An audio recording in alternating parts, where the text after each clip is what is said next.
Go. All right. Good evening, everybody.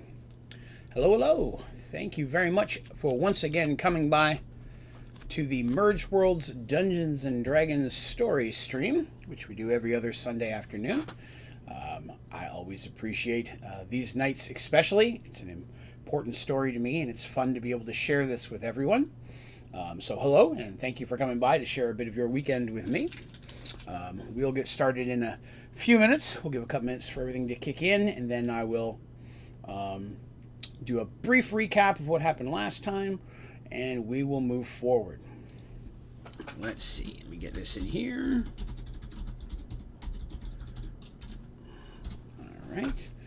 All right. So that's up and running. Excellent. Well, hello.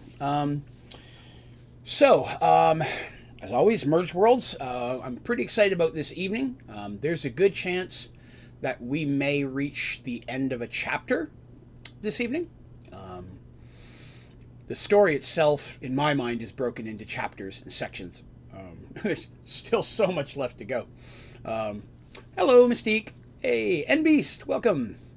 The first chapter in my mind was, of course, the original tale of the Fire Moon Brothers themselves.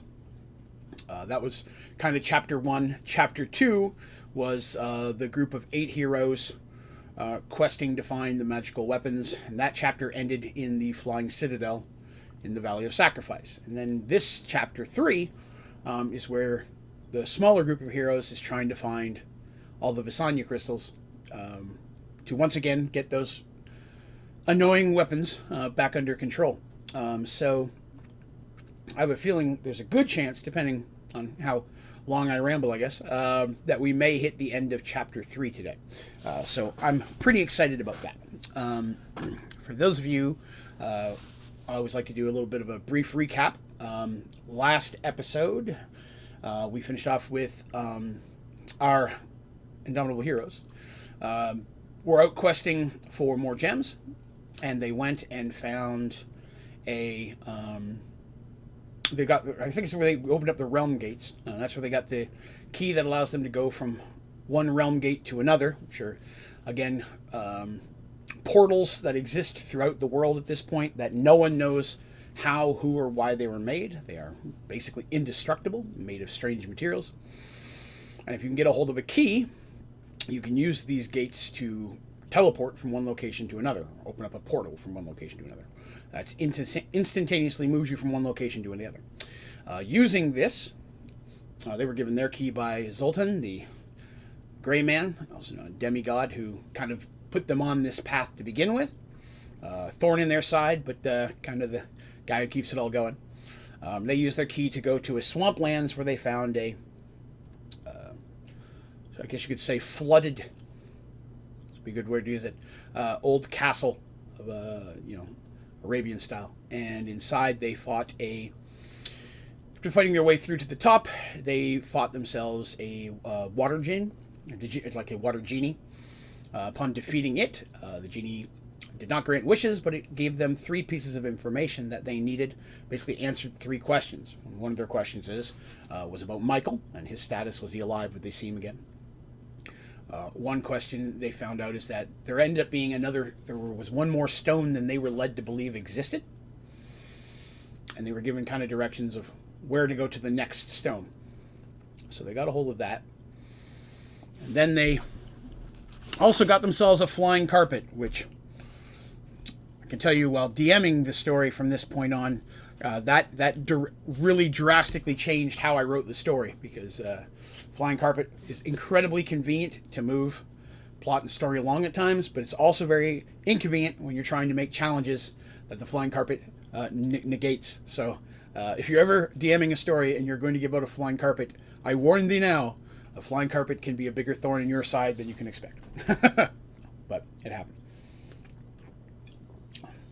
So, they followed their instructions through another realm portal, realm gate, and popped up behind a waterfall, at which point they then used their flying carpet to travel a distance, and they found this giant dome made of incredibly hard and yet overwhelmingly sharp briars, big vines with razor blade briars on them. where they met a group of elves that are incredibly small, who led them through because they had been expecting them. Some sort of a prophecy or prophet in their town was told them that they'd be coming. And then upon arriving, they led into the town where their little village inside the Briars, where they let them then go inside. They spoke with the wise woman who told them what they were looking for. It's basically in a door in the back of the room. And they went through that door and found themselves on the deck of a ship. And it was night, and the night sky overwhelmingly clear, black with stars everywhere. And there was a big commotion on the deck of the ship. And they were very confused, because when they turned around, the door that they came through appeared now to be what would normally be the door leading down into the ship. Different looking door completely. And suddenly before them was standing a large creature with a bulbous head, tentacles for its mouth. If you're familiar with the term of an illithid or mind flayer, was standing there and spoke to them in their mind, basically saying, I don't know how you got on my ship, but you basically fight or die. And looking up, this giant sphinx-like creature was flying and attacking the ship, and all the people on the ship, which appeared to be humans and dwarves and elves, mostly humans and elves, a couple dwarves. And then this one thing that looked like almost like a minotaur type concept, but instead of half bull, it's more half hippopotamus. So big hippo head, very, very thick. And they looked, and that's kind of where we left off. They were help defending this ship or end up dying to the creature attacking it. And that's kind of where we left off. The ship itself, they realized, was not only just floating in the night, floating on water, but floating in the sky. And space is in all directions. They're literally flying through space on a huge ship shaped like a dragon. And that is kind of where we left off. So I'm excited to continue from there. Hello, Teresa. Thank you for coming by.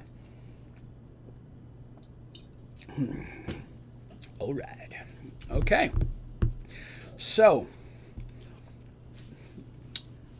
the one last thing I'll mention is the other piece of information that they received from the Water Djinn is that the last stone that they're looking for, the one that they didn't realize existed, even Zoltan nobody warned them about, was located in a place called Dragonaria. And that even the genie didn't know where it was, only that that's where they needed to go to get the final stone. So there we have it. Oh, well, I'm glad you made it as well. So at this point, the stones that they have in their possession is the Life Stone, Water, Fire, Earth, and Wind stones. They have the Death Stone. So life and death, and all four of the elements. And now they're going after stone number 7, which they thought was the last one, and they were incorrect. So we will continue there. All right, so you're in space in a spaceship shaped like a dragon. If you've never heard of Spelljammer, it was a very short-lived Dungeons & Dragons expansion series that dealt with fantasy in space. There was a short book series about it. I think it was like 6 books, novels, which I've read all of those, and they were actually pretty good. It just didn't do well. The concept, it didn't last very long, unfortunately. It wasn't very popular, but I enjoyed the concept of it, and I'd never really played with it. And so this was the chance in the story for me to kind of dabble with it a little bit without opening spell jamming basically up to whichever fantasy world I was DMing at the time. Kind of gave me a chance to just dabble with it and see how it went. So our 4 heroes basically popping in the middle of a battle, not sure what's going on. All they know is some type of creature is attacking a ship.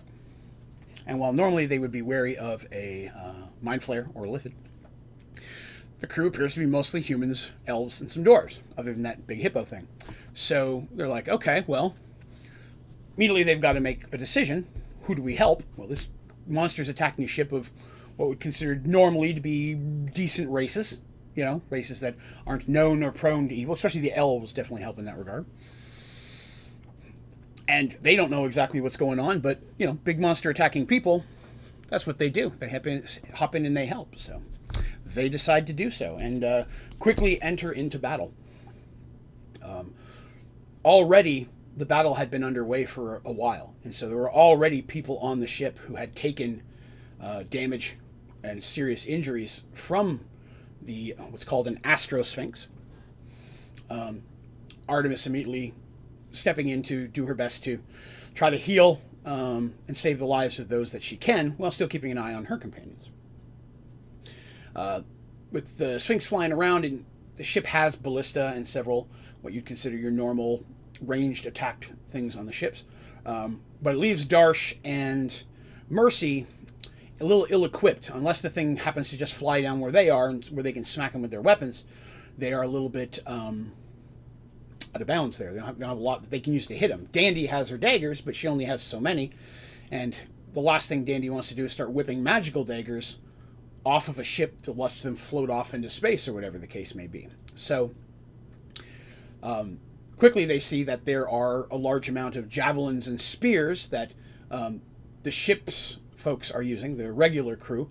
Looks like this is, and you have to understand, if you're flying in space, ranged combat is very, very common in a spelljamming type kind of concept, or in this type of concept. If your ship shaped like a dragon comes across a ship shaped like a manta ray or shaped like a whatever, just like in regular ocean, you're going to be shooting cannons or spells or using ranged weapons. So there are crossbows and there are things of that nature. Mercy immediately starts grabbing some javelins or a crossbow and different things at the time. She can use them all, so starts doing what she can to jump in with ranged attacks. Dandy doing the same. Darsh grabs several javelins, and with his strength, he can whip them pretty much further than nearly anybody on the ship. And so he very, very quickly starts hitting the Astral Sphinx with his shots, because the Sphinx is smart enough to very often swoop in, do damage, and then back out outside of range, being careful of the ballista. Darsh scores a couple very good hits early on, but as he sees javelins very quickly, things like that are going to start running low. He then moves to the ship more to the front, where he starts assisting with the ballista, with his strength grabbing the larger, huge arrow type things that would be fired. He very greatly increases the speed of reloading, because where it's taking several of them to load it, sometimes he can just grab it and do it himself, and then turning the winch, the equivalent of 3 or 4 normal people, while he's not firing it, he drastically increases the rate of fire. Dandy learns very quickly, because she starts throwing tries to throwing the javelins, and she's no slouch. She's in pretty great shape herself, and she's actually, of all of them, the one who uses ranged weapons the most. Javelin's not something she normally uses. Her aim's not super hot, but as she does throw them, she realizes that when they go a certain distance, some of the people that are throwing, especially Darsh, when he misses, those javelins just go off kind of forever. They go out and they just keep going. But if something's thrown, it's not thrown far enough, a lot of times it will just gently start to fall, and it goes down below the ship. Which Danny realizes, okay, so there's some type of gravity type concept, because things are going down, they're just not floating, and we're being held to the ship. She's the first one to really draw attention to that. Hello, Neon. Thank you for coming by. Saw you pop in there. So she's paying paying attention to that, and she notices that some of the crew are even using that. Some folks, when the Sphinx comes down and damages the ship, there are some people who will literally almost climb down the side of the outside of the ship. And they're not using ropes or anything. There's some type of light gravity that, as long as they hold on, they're able to kind of walk down the side. They're not walking down like an average Joe down the side of the wall, but they're climbing down to the point that something is pulling them towards the ship. Which is common how that works. There's usually a mage on the ship who creates an atmosphere, which provides air and such, and there's a ball around the ship of basically its own little, what's the word I'm looking for, atmosphere, like I'm saying. And it has a gravity, but the gravity is the center of the ship. So once you go off the side and go down the ship, gravity is going to technically pull you up. So if you were to take a pebble and just lightly toss it off the side, it would normally go down, possibly come back up the other side till it gets about the center waypoint, and then it'll kind of float, maybe come even closer to the ship. So it is common for people to fight all around the ship as needed. But if you get knocked off too far and you get outside that atmosphere, it's regular space. Cold, no air, no gravity, you die. So these folks on the ship clearly know about that. And Dandy, as she's making these revelations, are kind of calling them out to her friends. Hey, don't fall over, stay in close, kind of thing. Which probably don't need to be told that much, but it was things that I allowed them as we were playing to learn through different actions that they took. The Astral Sphinx is large. It is probably from nose to end, probably about 17 feet. Huge wingspan. It's very white in color, almost a shimmering white, so a mix between a white and almost like a crystallish kind of thing. It's not crystallish, the fur just kind of has that effect. And unlike some Sphinx, it's not overly intelligent. Some Sphinx are genius level. This Sphinx that has the ability, its own magic allows it to survive in the outreaches of space. Its own magic gives it its own ability to produce air, and some creatures can even live without air, depending on their magic. Like a stardust, yes, very much Mystique. Thank you. Yeah, very much like a stardust kind of shimmering on it. It has the ability to speak like a broken common should it need to, but it is a bit more animalistic than some of its more intelligent cousins. And so it's really attacking with a ferociousness, but with a little bit of strategy of having done this before. So Darsh, in his actions, takes some big hits early, which kind of draw its ire towards him, and then he moves to the ballista. The ballista then starts doing more damage. The Sphinx is very agile, but once it starts moving or swooping in, it kind of gets stuck on its course. I mean, it can't just stop in midair like a hard stop.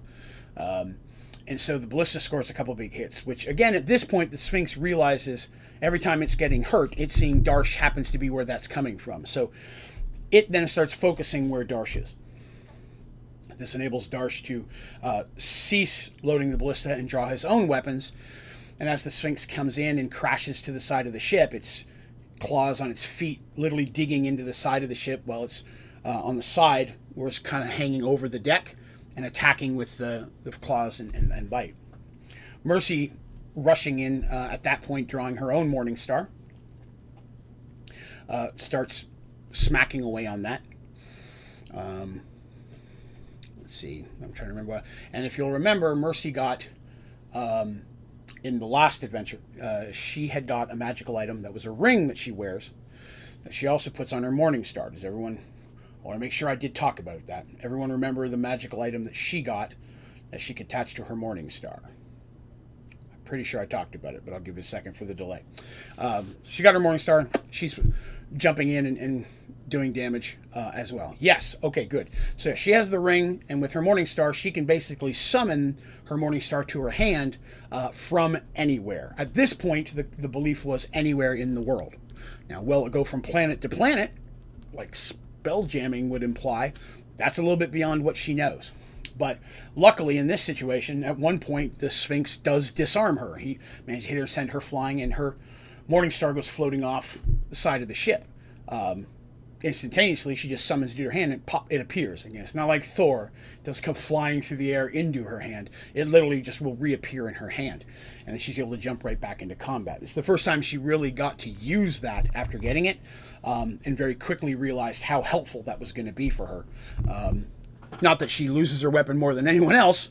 That does happen. But just being able to even at some point learn to use her Morning Star as a minor projectile weapon. A lot of people can use a war hammer as a melee weapon, and if they learn, they can learn to throw it. Same as you can learn axe throwing and things of that nature. After this point, now that she has that ring, over time, Mercy does slowly start using and teaching herself to be able to throw the Morning Star as a ranged weapon, giving her some very often one good hit before melee even combines, without her losing her weapon or even having to take the time to draw or rearm herself.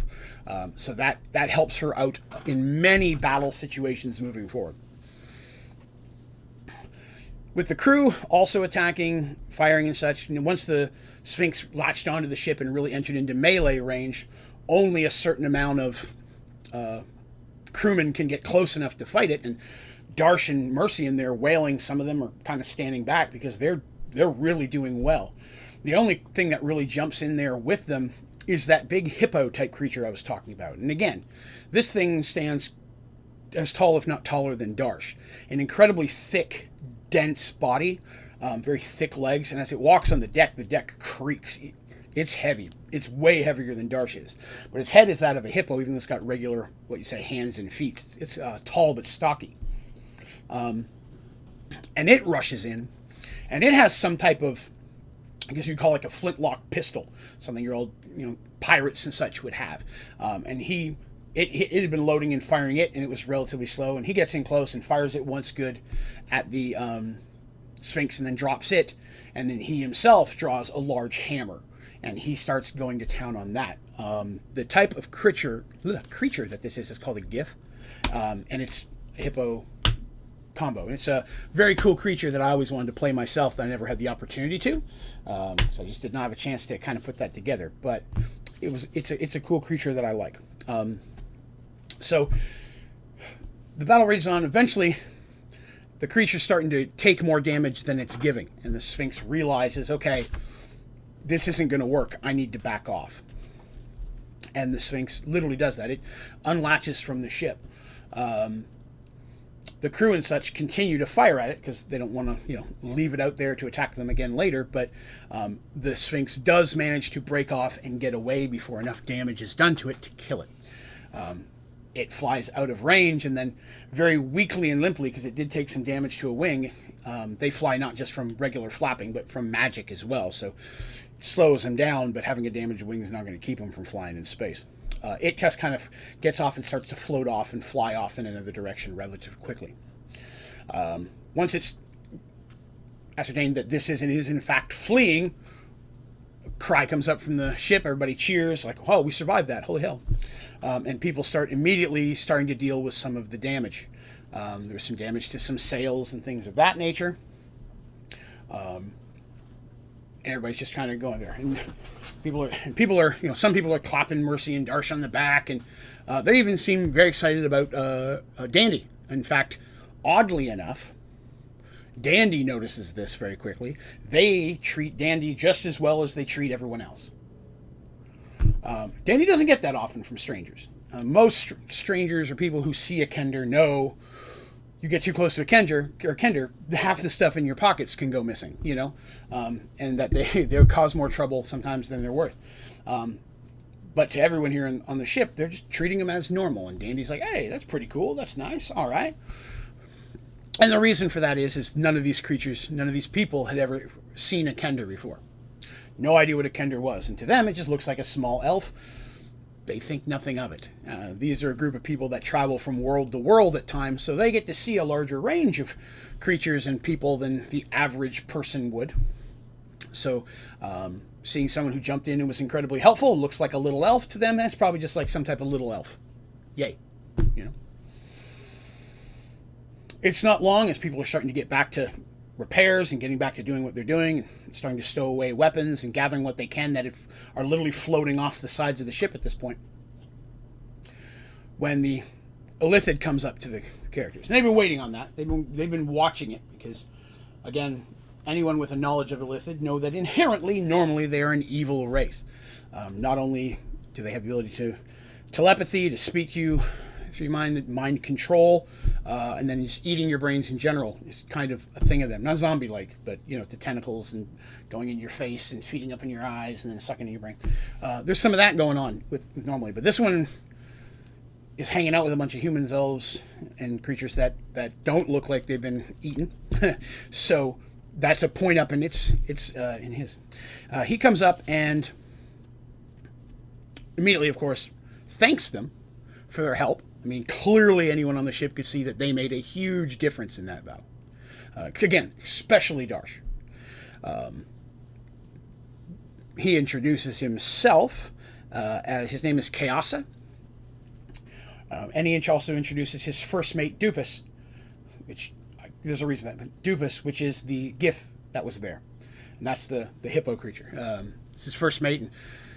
And the GIF is looking at Kayasa, and like Kayasa is looking at him, and the GIF nods and walks off. And it's clear that he was speaking to him telepathy.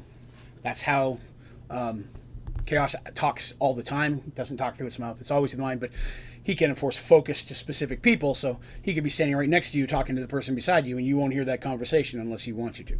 So they give nods and goes off and starts, again, overseeing repairs and getting the ship back up and going.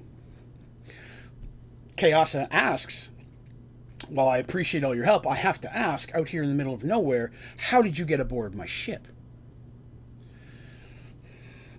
In the middle of the battle and the fight and everything going on, at no time did anyone have time to come up with a story. I mean, they didn't have time to talk. They were immediately in combat. So they all started looking at each other like, okay, well, how do we explain this? And it's Dandy who steps up and greets him and says, hello. He said, we are a group of travelers who just basically going out through the world and seeking a homeland of our own. We've lost our home and we're looking for it. And a magical wizard, like there's any kind, but he says magical wizard. A magical wizard, they had paid him to help them find home and said they could cast a spell that would bring them closer to their home than where they were. And so they paid heavily for that spell, and when the wizard cast a spell on them, they appeared on this ship. The friends are looking at her a little dubiously, but they don't want to interrupt because, when I say, no, that's a full lie. They're like, okay, we'll go with Dandy. The Lithid's listening, Chaos, and a moment later, a wizard comes walking up. And Chaos turns towards him. Clearly they're speaking. And the wizard nods. It says that was one of the two ship's mages, and that he says it is possible that a spell of great power might have teleported you to here, but why here he doesn't know. But he can't ignore the fact that in a situation like this, you definitely were the difference of saving my ship, myself, and my crew. So at least for now, you're welcome to stay. What's the option? Throw you off into space. You may stay with us here, and then once we determine what's going on or we get to another world, we can drop you off and figure out what's going on. And our heroes, again, not knowing what's happening, are like, okay, sure, that'd be great, thank you. The crew itself, pretty evenly distributed gender-wise, male, female, couple couldn't really tell some, because like I said, it's mostly humans, elves, and dwarves, but there's a couple other races that look like they're a version of human or elf, but with some minor differences. Creatures that races they've never seen before. And so some of the races themselves look non-gendered, just themselves. They just look kind of the same regardless. And of course, they're not going to ask, but I'm just giving an idea of the type of crew that they have. So everyone pretty much has a major bunk room, or a standard bunk room. They're given a place to sleep. They are put next to each other. There are some extra bunks. Several people have not survived the trip up to this point, so there are some open bunks. So they're given a place. Darcy's a little cramped, but everybody else is pretty fine. And that's kind of what's going on there. So they're on the ship now, moving forward. The Mind Flayer doesn't tell them they have to work, but he also doesn't tell them much about where they are, only that they're welcome on the ship for the time being until they can find a place to drop them off. So for the next 24 hours, they don't really see much of anybody of rank. The first mate pops in once or twice just to make sure that they're okay, letting them know, hey, it's mealtime. If you go here, you can eat. That kind of stuff. Is there anything you need specifically? He's not very talkative. His voice he speaks very, very clear common, but it's very deep, gruff voice that sometimes, if he's speaking low, it would almost sound like rumbling more than talking, and sometimes it's a little hard to understand if he's trying to be quiet, but he has a very loud, booming voice naturally. And the ship crew, on the other hand, they're completely, different. They're like, hey, thanks for helping us out, so on and so forth. Tell us stories. And of course, Dandy loves that. And very quickly, Dandy becomes popular on the ship, telling cool stories and adventures that she's had and that they've had. And she knows enough to leave out things like the magical stones and artifacts and demigods and Michael and all that kind of stuff. But she very adventurous tales, sometimes a little bit more elaborate than actually happened. But very quickly, when the crewmen who are not actively working, Dandy's very quickly giving them rousing tales. None of them really pick up on the fact that some of their stuff seems to be going missing, but since it's not majorly affecting anybody, it seems to be okay. And everyone's accepted, but Dandy becomes quite popular, and even to the point when and then Darsh, of course, immediately coming from a seafaring race himself, proves to be quite knowledgeable in the workings of the ship. This ship is very different than any ship he's ever seen, as it's run by magic more than by water, but some of the concepts are the same. The wind and the projection is caused by one of the two mages on the ship who sleep in shifts, keeping the atmosphere running and such. But there's still the rigging and such, and once he's shown the differences, again, his strength and dexterity and being able to climb up and down masts, very, very quickly leads him into becoming a very useful member of the crew. The GIF and no one else really makes any, like, hey, don't do that. They seem to welcome the assistance, especially when he starts showing expertise at it. Mercy and Artemis, a little different. They're familiar with Artemis as a cleric, and they seem to be familiar with the same gods that they have. They're aware of Tavian and his symbol. So, again, as always, a cleric is always welcome, but being what would be considered an elf and a holy cleric, she's given space because she's kind of looked up at. You know what I mean? It's like, okay, she's not the type, we don't want to mess with her. We don't want to interrupt her stuff. She's almost up on a pedestal type. And Mercy blends in with the crew just fine, though she doesn't have the expertise Darsh does, or quite the storytelling capabilities as Dandy. But after 24 hours, they're called to the, someone comes and gets them. They're taken to the captain's quarters. And the captain says that he's been speaking to his mage and he's been speaking to the GIF, and how quickly they've acclimated themselves to the crew was a very big positive. And so he says, he has them come in, sit down, gives them something to eat and drink. And she's like, and the Illithid's like, we're on a mission of exploration ourselves. And you said that you were trying to get closer to your home. While I don't know where that is, the fact that the spell brought you here, and just discussing that with my ranking members, we've come to the conclusion that very likely then where we're going, or at least the direction we're heading, might be getting us closer to where you're from, or where your home that you're looking for.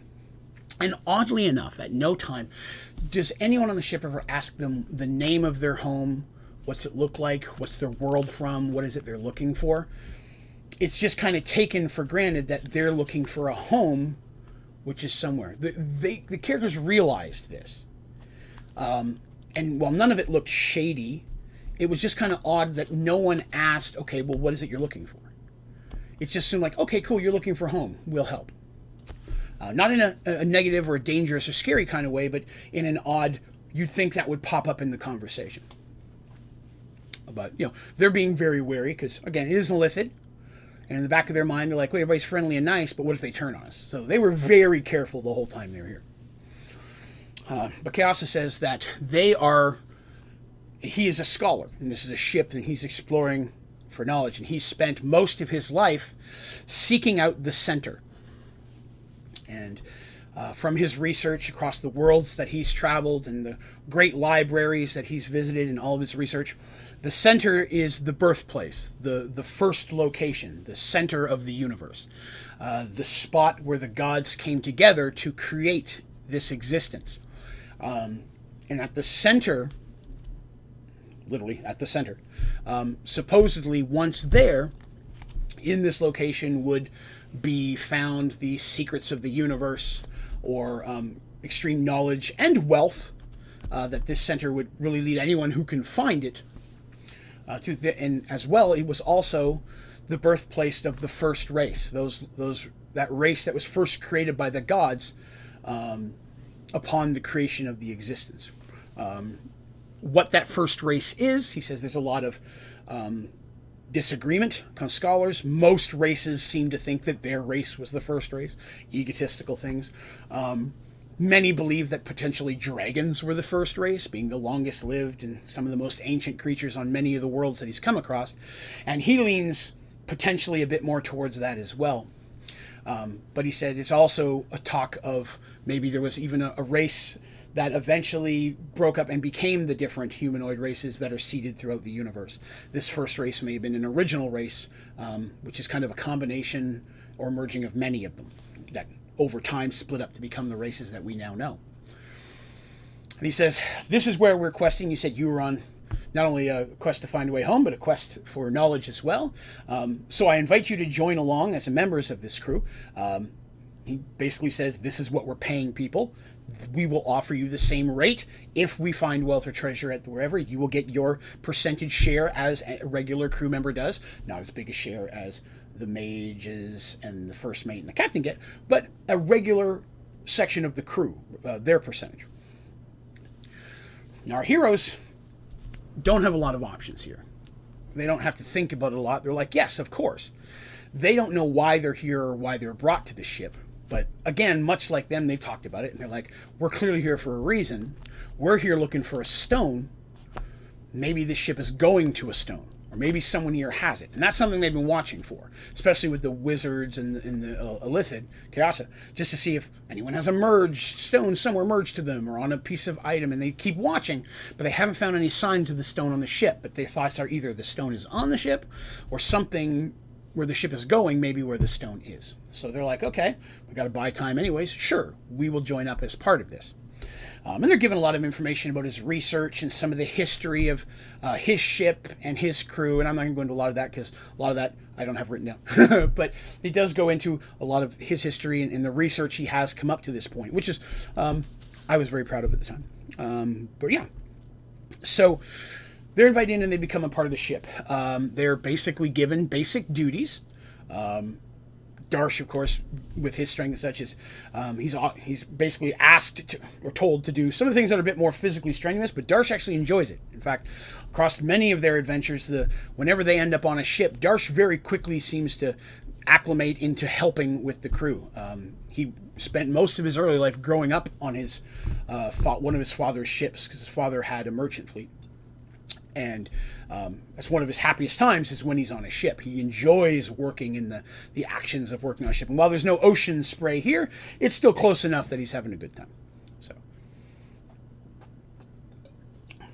that was correct, Neon. Space Navy is just another Navy after all. So this goes on. Now, of course, with this being a story base that was actually being played as a Dungeons & Dragons adventure, you can't just show up where you got to go. There's got to be a couple of things that happen on the way, and the Astral Sphinx was the first one. The second thing that happens to them after they've been traveling for about 4 or 5 days at this point, and they know most of the crews by names now, and the crew knows them, and while there seems to be a minor rash of people having a hard time finding some of their items, it's assumed that people have been just maybe space and being out so long. They've been out longer than most people spend in space, so it's chalked up that potentially people are just misplacing items due to tiredness, so people are commanded to get a little bit additional sleep on their off time. Of course, no one checks Dandy's stuff, but that's where half it goes. But everybody seems to be getting along fine. The ship has plenty of food and water and beverage stuff to handle a trip of what they're taking. Where they're going into an area of deep space that most ships don't travel. 2 reasons. One, there's no known worlds in the direction that they're going. They've been traveling a very long time, so there's no friendly ports or even any ports that would normally show up on their maps. As well as when you get further out into wild space, you have a bigger chance of running into more things like an Astral Sphinx, things out there that can cause problems. So they're constantly on guard. And let's see here. The only other thing that they really run into is 4 or 5 days in, there's an alarm that goes off. Everyone's called out. Again, everybody's like, Darsh and them like, ooh, Astral Sphinx. Okay, let's go. And they start running upstairs with their gear and their armor because most of them were sleeping at the time. And instead, you see the crew rushing about, starting to arm themselves. And the first mate, our GIF, if you will, named Dubus, comes up and he's like, and they say, what's going on? And he says that there's a scrow ship behind them. And the ship is moving much faster. And they're like, okay, what's a scrow ship? And the GIF seems a bit surprised that they don't know what that is, but he's like, he goes, the GIF are a goblin-like race, very military in their manners, and they're not as much as you say space pirates, but they are anybody who comes in your ship is an enemy if you're not a scrow, and they will destroy you and take your stuff. So basically, they're being chased by the ship. It's slightly larger than the ship that they're on currently, and it will overtake them at some point. It's definitely moving faster. So everyone's preparing for battle because these are not a race that talk. You know, you either immediately, you know, it's one of those, you'll get an ultimatum: give up or die. And that's exactly what happened. And the ship finally catches up, and when I say catches up, it starts coming alongside of them. Both ships are still moving, but they can see there's a large amount of crew on the other side, and they start. They hear an ultimatum yelled out in common, and basically stop your ship, pull over, license registration. Just kidding. It's like pull over, and basically give up, or else we'll basically attack. I don't know why I struggled with saying that for some reason there. I could not get the words that I wanted to flow there. But it's basically demanding surrender. That's the term I'm looking for. Surrender or die. And they, of course, choose die. Well, kind of. The Illithid commands. It's like, no, we'll be enslaved or killed, sold off at some port. He goes, I'll be killed immediately. And he goes, I don't want to talk what's going to happen to some of the crew. So it's basically, in either case, fight or die. And battle attacks, or battle ensues. The Scrow ship very quickly starts firing grappling hooks and things, and there's crossbow bolts and bows that are being fired from both ships each direction. But the Scrow very quickly are firing crossbow bolts, grappling hooks and such, and pulling the ships closer together. It is quite clear that they're looking to board the ship. There are a lot of them. At least 2 to 3 times the amount on their ship as there is on the hero ship. So they're drastically outnumbered. If the ship gets close enough and that they can start being boarded, they'll very quickly be overwhelmed. Basically, this is told to them by the Illithid, although some of that was common sense just seeing it. Again, Darsh and our heroes start using their ranged weapons and grabbing the javelins and such that have been gathered up. There's a lot of them. Start shooting those while trying to dodge arrows and crossbows being fired back at them. And one of my favorite parts about this battle that happened was really what the player who ran Dandy did. Dandy, while all this has been going on, they've been role-playing some on the ship and stuff. Dandy had been playing with and experimenting with how the gravity worked. And she, at this point, with being as overwhelmingly agile as Dandy is and dexterous, she very, very quickly started using that gravity as a boon. So imagine a grappling hook comes over and hooks onto the ship. You can try to cut that rope or try to break the chain that's attached to it, but that's not going to be very easy to do. The people on the other ship are going to start trying to pull over, and sometimes we'll even come out on the chain and start climbing over to you to try to get over. And people are swinging from ropes and such, like you'd see in a regular pirate movie, swinging, trying to get onto the other ship as the ships get closer together. Dandy will literally just hop up and start running down the ropes or the chains that are attaching the grappling hooks. Being able to tightrope walk as well as she could normally, the way the gravity works really lends to holding her up. It's not as much of a pull down as you would normally get. Which means that when people are trying to climb across the chain, Dandy would just run out there and stab hands and such, and they would fall off the ship or whatever the case may be, while dodging whatever and then running back again. And so after just a few minutes of attempting that, the Scrow stop trying to come across the chains and really start focusing more on bringing the ship together. Which helps. It slows down them getting onto the ship. There comes a point where there's battle where Dandy was literally running down the side of a ship, fighting while standing on the side. She would be like, with her dexterity and such and the way she was, she could almost be running down the ship more than a normal person could, and then using that to vault off into the gravity to grab onto someone, climb up them, or whatever the case may be. And that helped her save some people who fell over, as well as she learned that much like underwater, you can push off of someone and use that gravity to pull you. She started doing all messes sort of things, and she rolled for it and such, and nothing was outside the overwhelming realm of possibility. I was probably a little bit more open-minded in what I allowed her to do at that point, but the young lady who played her did an incredibly good job of coming up with interesting ways to use Dandy's natural abilities with the different type of gravity and fighting style created by these two ships' natural gravity. So that was a lot of fun. She came up with a lot of great ideas. Nothing too crazy, a couple things on the borderline maybe. But Dandy did a lot of really interesting tricks that really benefited the crew. Darsh, again, was one of the few people that could feasibly break the rope or sometimes chains that were hooked to the grappling hooks. It wouldn't be easy, but even with his strength, sometimes he can snap a decent sized chain. And these chains aren't super heavy duty. Someone's having to throw them. You can imagine there's going to be a lighter chain, but a sword's not really going to break it. Darsh could. And so snapping a lot of those and tossing him over, and anything that was a rope, the crew themselves were cutting at. It really slowed down the bringing of the ships together. But over time, just through numbers, it was still happening. It's at this point that the mages entered into battle. Every ship in space has to have a wizard.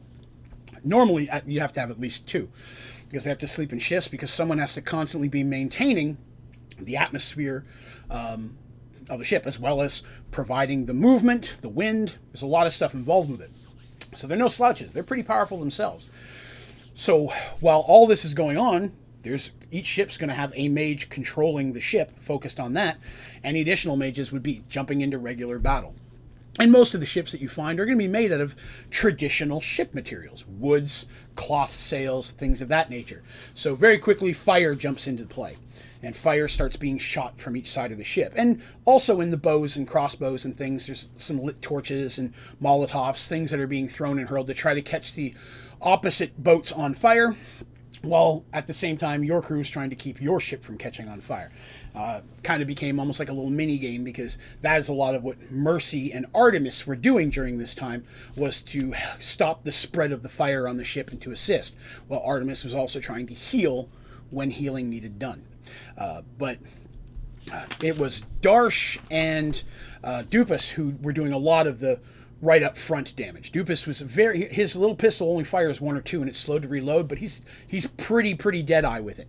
And so they were doing some serious damage there. And Darsh and him were also snapping and breaking chains, because he's also incredibly strong. While larger and heavier than Darsh, not quite as strong as Darsh though. So all that's going on. While this is going on, of course, the weapon they have that really benefits them more than anything else is Kyasa himself. Being a mind flayer, he is able to attack the minds of some of the crew when they get in range. And he's not attacking them all. He's not overwhelmingly powerful, and he's not a fighting illithid, if you will. He's not someone who spent his whole life learning to dominate like that. He has natural abilities. He's more of a researcher and I guess you could say a librarian than anything else. But he still has some of these natural abilities, and he is convincing some people of different things to throw themselves off the ship, or inflicting pain, blinding them, stuff like that. The Skrull have nothing like that on their side, so they don't really have any defense against anything psionic, which is really what Kyasa does. So the big difference here, the big thing that ended up ending the battle, that really brought it down to everything, was Darsh at one point goes and takes over the ballista again. And the ballista had been damaged and was unable to fire. But what he and the GIF ended up doing is literally they started throwing ballista, because they're strong, and with the gravity and the way things work, you can throw things a little bit further than you normally can. Even walking around on the ship, you feel very light-footed. Gravity's a little lighter than it would be on a regular world. So he and the GIF together, hurling these things, because by this point the ships were getting close, wasn't going to do a lot of damage to the ship. But what they did do was wrap it in cloth and light them on fires. And they could throw them hard enough that they weren't aiming for the ship and people, they were aiming for the lower sides of the ship. And the ballista would hook into them, and then the fire would start to spread. And being low as it was, the Skrull would have a hard time getting down to put those out without literally jumping off their boat, being in range of bows and things of that nature. So several well-placed, thrown heavy ballista into the side of the ship of the Skrull really started to cause some fire, because the mages are duking it out, and Kyasa's doing what he's doing, and everybody's jumping around. And Dandy, she's swinging and climbing and flying all over the place. She was a blast to hear her ideas. It was great. But over time, while their crew had taken a bigger hit, they were more injured actually on our hero's side. The Skrull's ship took much more damage, because the Skrull were they're trying to take over the ship. They want it for parts or to steal it as their own ship, things of that nature. So while they're trying to do this, they're not trying to do too much damage to the ship, whereas the heroes, they have nothing holding them back. They are doing all the damage to the Skrull ship they can.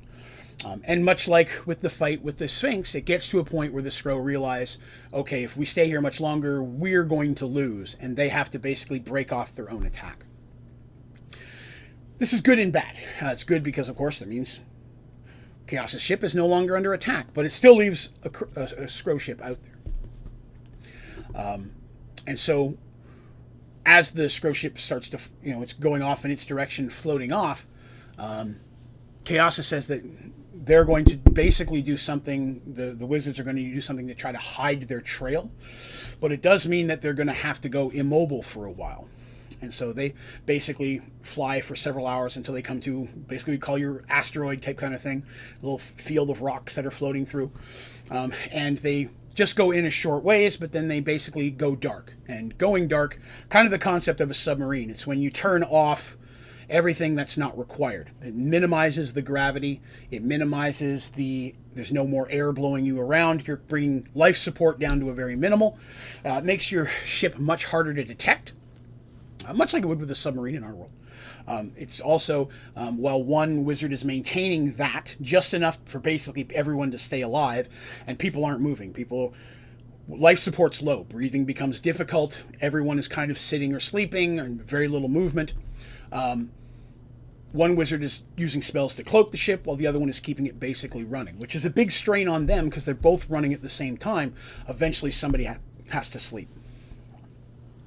But they basically stay like that for 24 hours until it gets to the point that the mages aren't going to have much other options. Someone's going to have to rest. And without any sign of the Skrull ship, they decide to go ahead and break off and to continue moving forward. And at that point, what they did worked. They never did see the Skrull ship again. No one was seriously injured in that fight. Dandy actually took a couple more hits than anyone else just because of the daringness of her moves and getting in as close to the enemy as she did.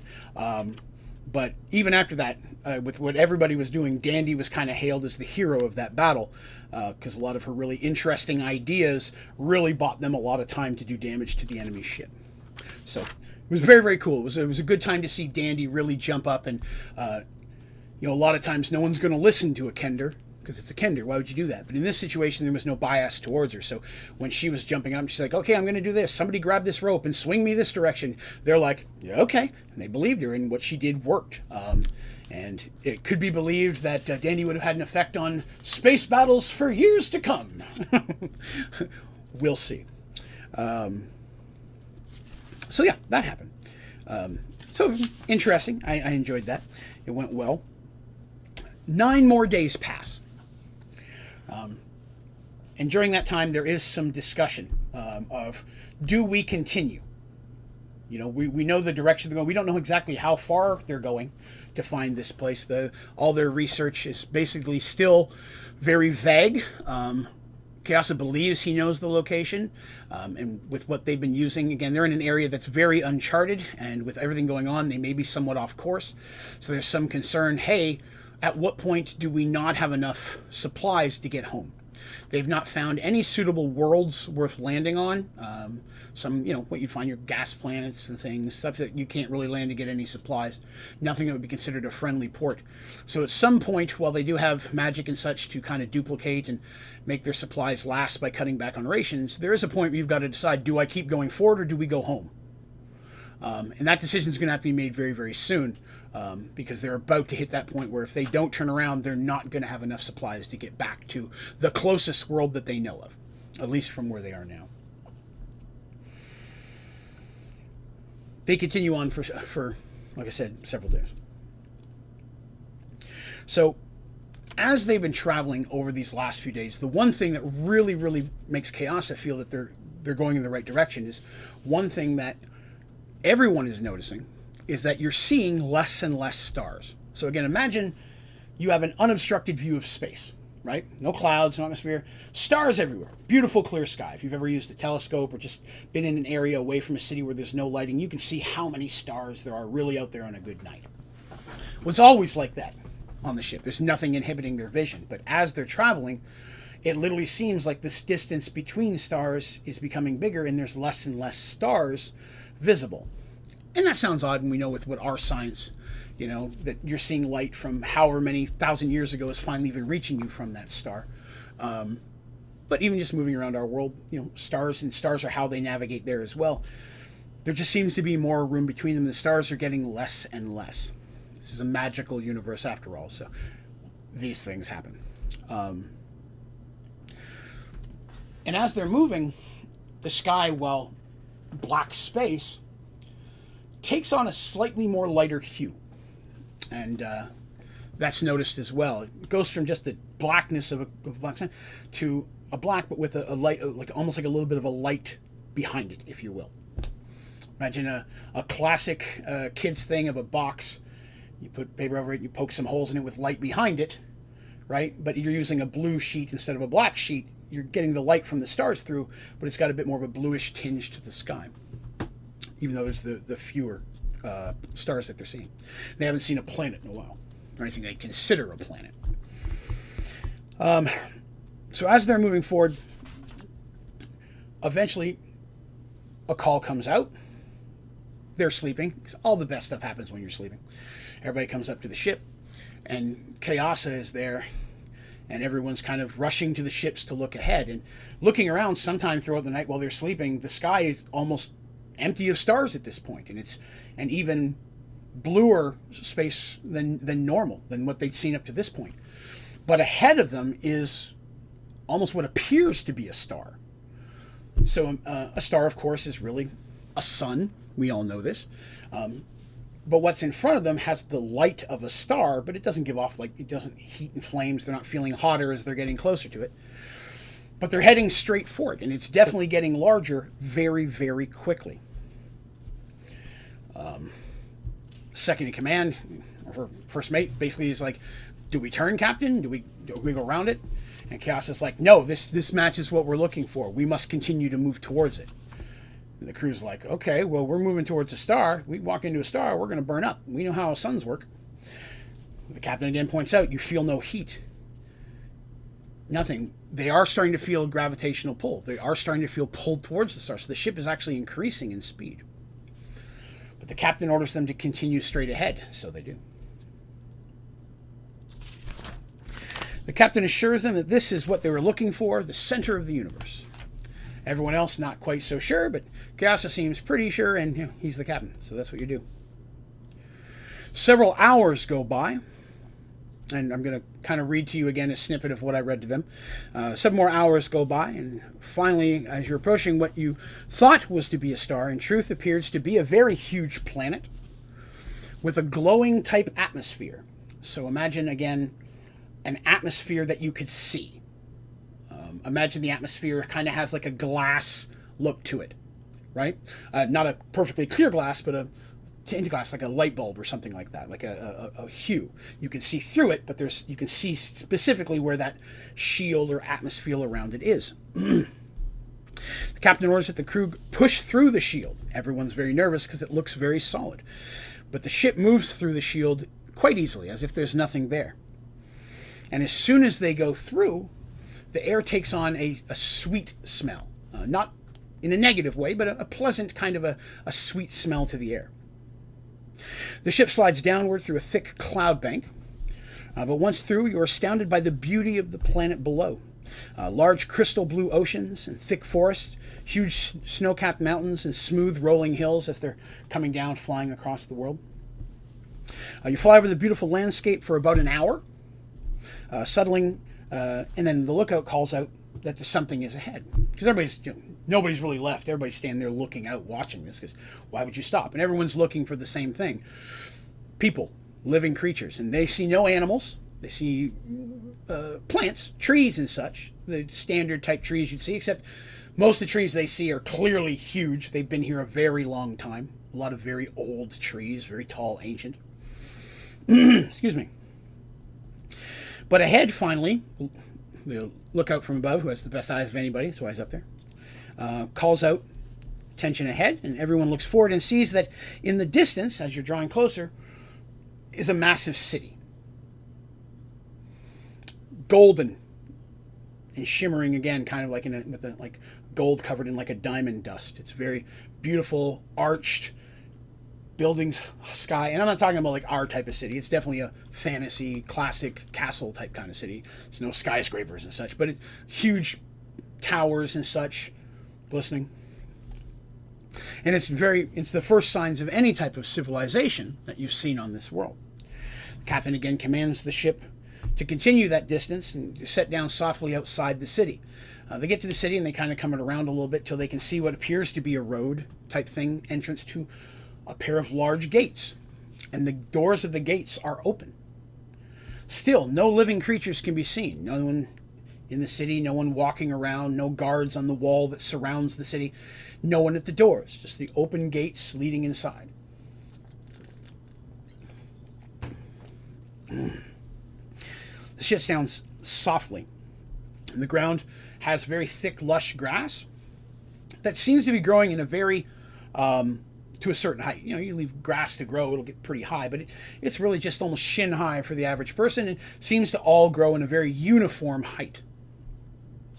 And still, they see no signs of life. No insects. There's the sound of no birds. Other than the wind and the odd sound that you'd hear from like a building creaking, or the ship especially creaking, the only sounds that you really hear. You know, if there's a stream, they hear stream sounds. It's not like the world's muted, but there's no sounds of anything living. A large amount of crew, starting with the captain, disembark the ship. And it feels a little strange for them being on solid ground. The ship itself still has the feel of a moving ship to it, so on solid ground there's a couple minutes of regaining your balance for everyone but Dandy, who acclimates to it immediately. And following the captain's order, you begin heading towards the city. The captain does leave a small bit on the crew on the ship, of course, but people are going in armed, because you don't know what's in there, but not overly aggressively. You know, the average arms, no one draws their weapons. They make their way to the city. As they're moving towards the city, cries from the ship behind them call out.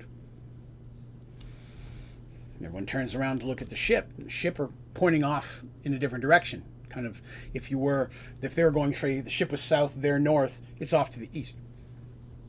And looking over, they see coming towards them what appears to be some kind of dragon. Unlike any dragon they've ever seen, more serpentine in nature. I would say it looks more like the classic Asian-style Chinese dragons that you would normally see. But the dragon is black and white. Not like a cow or anything, but with like patches of that, where like part of it's black, the wings may be white, the back half is white, front half is black. So no one's ever seen a dragon of mixed colors like that. It's not one of the metallic dragons, but one of the chromatics. And it's come flying in and doesn't look happy, I'm going to be honest with you. It seems very displeased.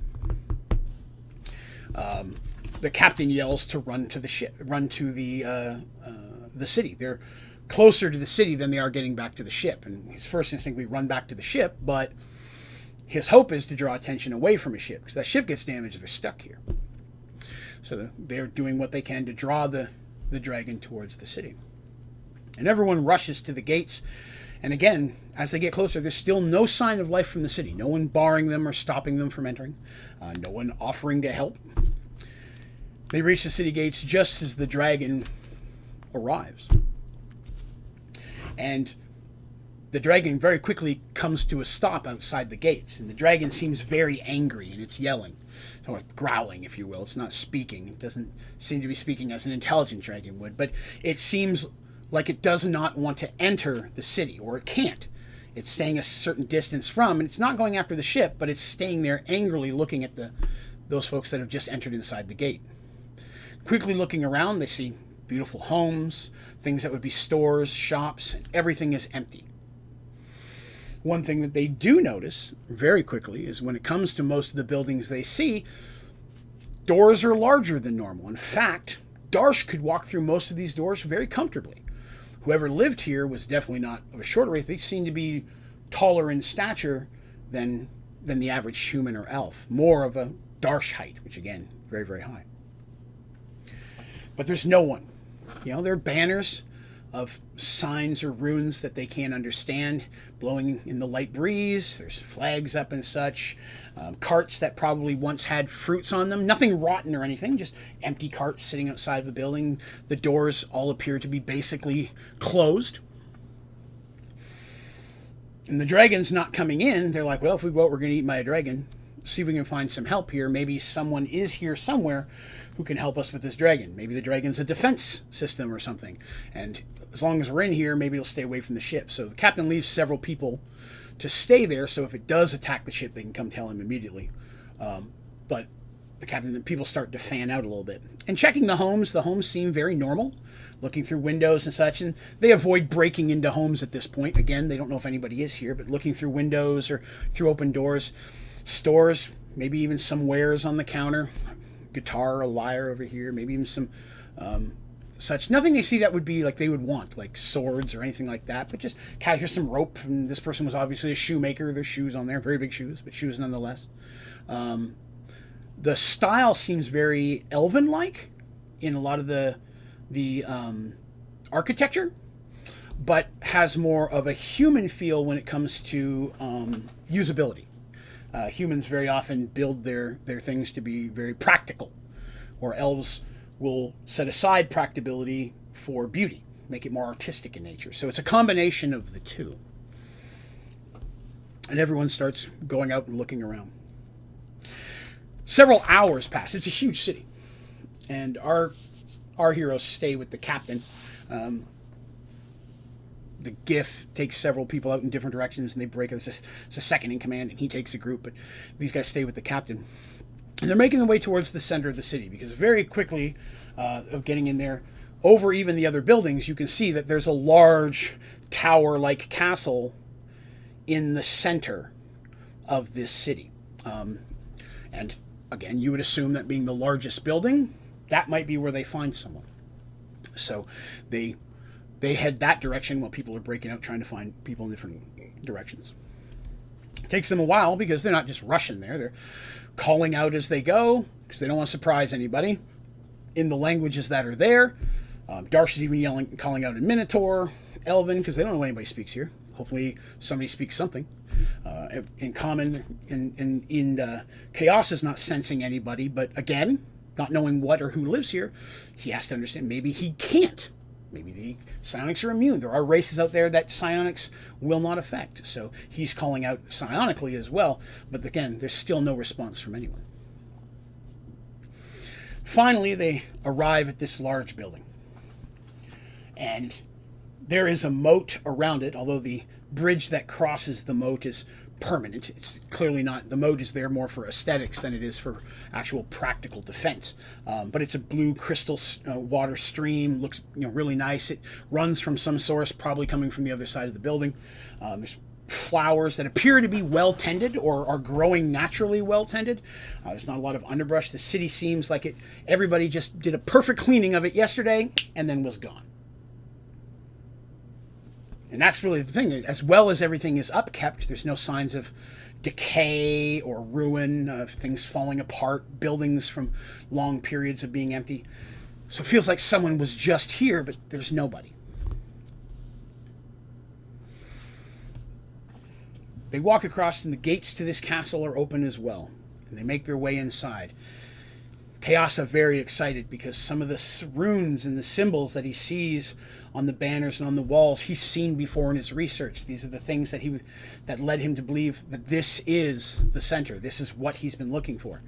And he believes that this is where the first race was created, where the gods put those first races down to begin populating the universe, and then maybe from here they went off to populate the other worlds slowly, or maybe the gods just created new races there. Different stories depending on which race you talk to as to their origins. And they walk inside, and in the center they find a grand library. And they can see there's just shelves of books and of scrolls. There's tables for study. Again, well kept, no cobwebs, nothing dirty. And Kayasa walks towards the books, and he seems very hesitant to touch them, but he can, as he gets close, you see runes glow on the side, and he turns in what would be an illithid smile. He goes, "I can read them. These are the stories of those who came before us. This tell the tales of the gods themselves. Within this is the original knowledge of the beginning of the universe. And he's very excited. He's walking around. He's not touching anything, but as he gets close, the tentacles are flipping. He gets close and the runes will pop up, and he's reading the sides of them. And he's talking excitedly and even mentioning it's like some of these books even may tell the tales of what happened before the universe, where the gods came from, the source of everything. And and everybody's looking at it. And our heroes, like everybody else, is kind of standing there watching him run around. And after a couple seconds, they realize his voice is getting a bit quieter. And they look at him, and while they're still in the library and they're looking, he's started to fade a little bit. He's almost become a bit translucent. And his voice is quiet, but he's still moving. And they look at the rest of the crew that are there with him, and the same thing is happening to them. It's like they're fading away while they're standing there. Of course, looking at each other, they're perfectly fine. None of our heroes have changed at all. But as finally their voices disappear, and they're calling out to Kayasa and them, but Kayasa doesn't seem to notice, and eventually everyone just fades away. And our 4 heroes are standing here in the middle of this library, not knowing what's going on. And then a small voice, quiet and well-aged, comes from behind them, the doorway that they came in. And turning, they see another one of the small elves, the little folk that they originally found in that large dome of briars, the ones that sent them in. It was not one that they've seen before. She doesn't look like the wise woman or the prophet that they spoke to originally, but she does look familiar. And the small figure, looking slightly faint themselves, walks forward smiling. Welcome, my friends. You've had a long journey to get here, and I've waited so long for you. She introduces herself as Damia, and she is the oracle of that village, the one that basically walked into that room and never came back out, and you walked into that room to find her. Or the characters did, not you personally, you know what I mean. And Dandy's like, well, where are we? I mean, what is this? What has this all been? What is this? And Damia says, you're walking through a version of the past. You're seeing what really happened. Where you stand now is the home of the Vasani. The first race, those created by the gods when the universe first began.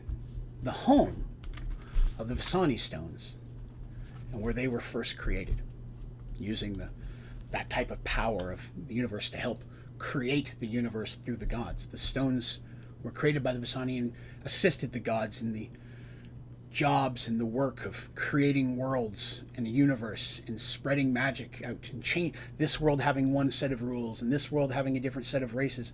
The Vasani were assistants that helped the gods until the universe was complete, and they themselves could leave this place and go out and take their place among the other races. She smiles and says that her race is one of the closest to the direct descendants, and why for so long her race was hunted and sought by other races for their power and for their knowledge, that over time they evolved smaller and smaller and easier to hide. They're like, so this is the past that we're in? She goes, it's a version of the past. You stand now within inside the very stone that you seek. The space gem is showing you history, because the captain that you traveled with and his ship really did happen a long time ago, and they found this place and found here in the library much of the knowledge that they were looking to find. Unfortunately, he wasn't able to read quite as much as he thought. There were books that told of the before times, but in languages beyond any understanding he or anyone on the ship could do. But what they did find were the stones. And he took the stones back with them, and as they traveled throughout, not knowing what the stones were, Different members of the crew, different people had those stones, and they left the ship on this world and on that world, and the stones eventually spread apart across different worlds throughout the universe, sometimes being lost, stolen, passing through different hands, ending across multiple different worlds until the Great Merge happened. And in that chaos and in that moment, the chunk of world where each of the stones were located was pulled through, and every stone was brought through with it. Not together, different places, but all on this world itself. So what you saw, this journey, was a version of what really happened and how the stones finally came away from the center of the universe, a place where they were left, where no one else was really supposed to mess with them, and ended up going out to cause problems throughout the universe. And that's where the stones came from.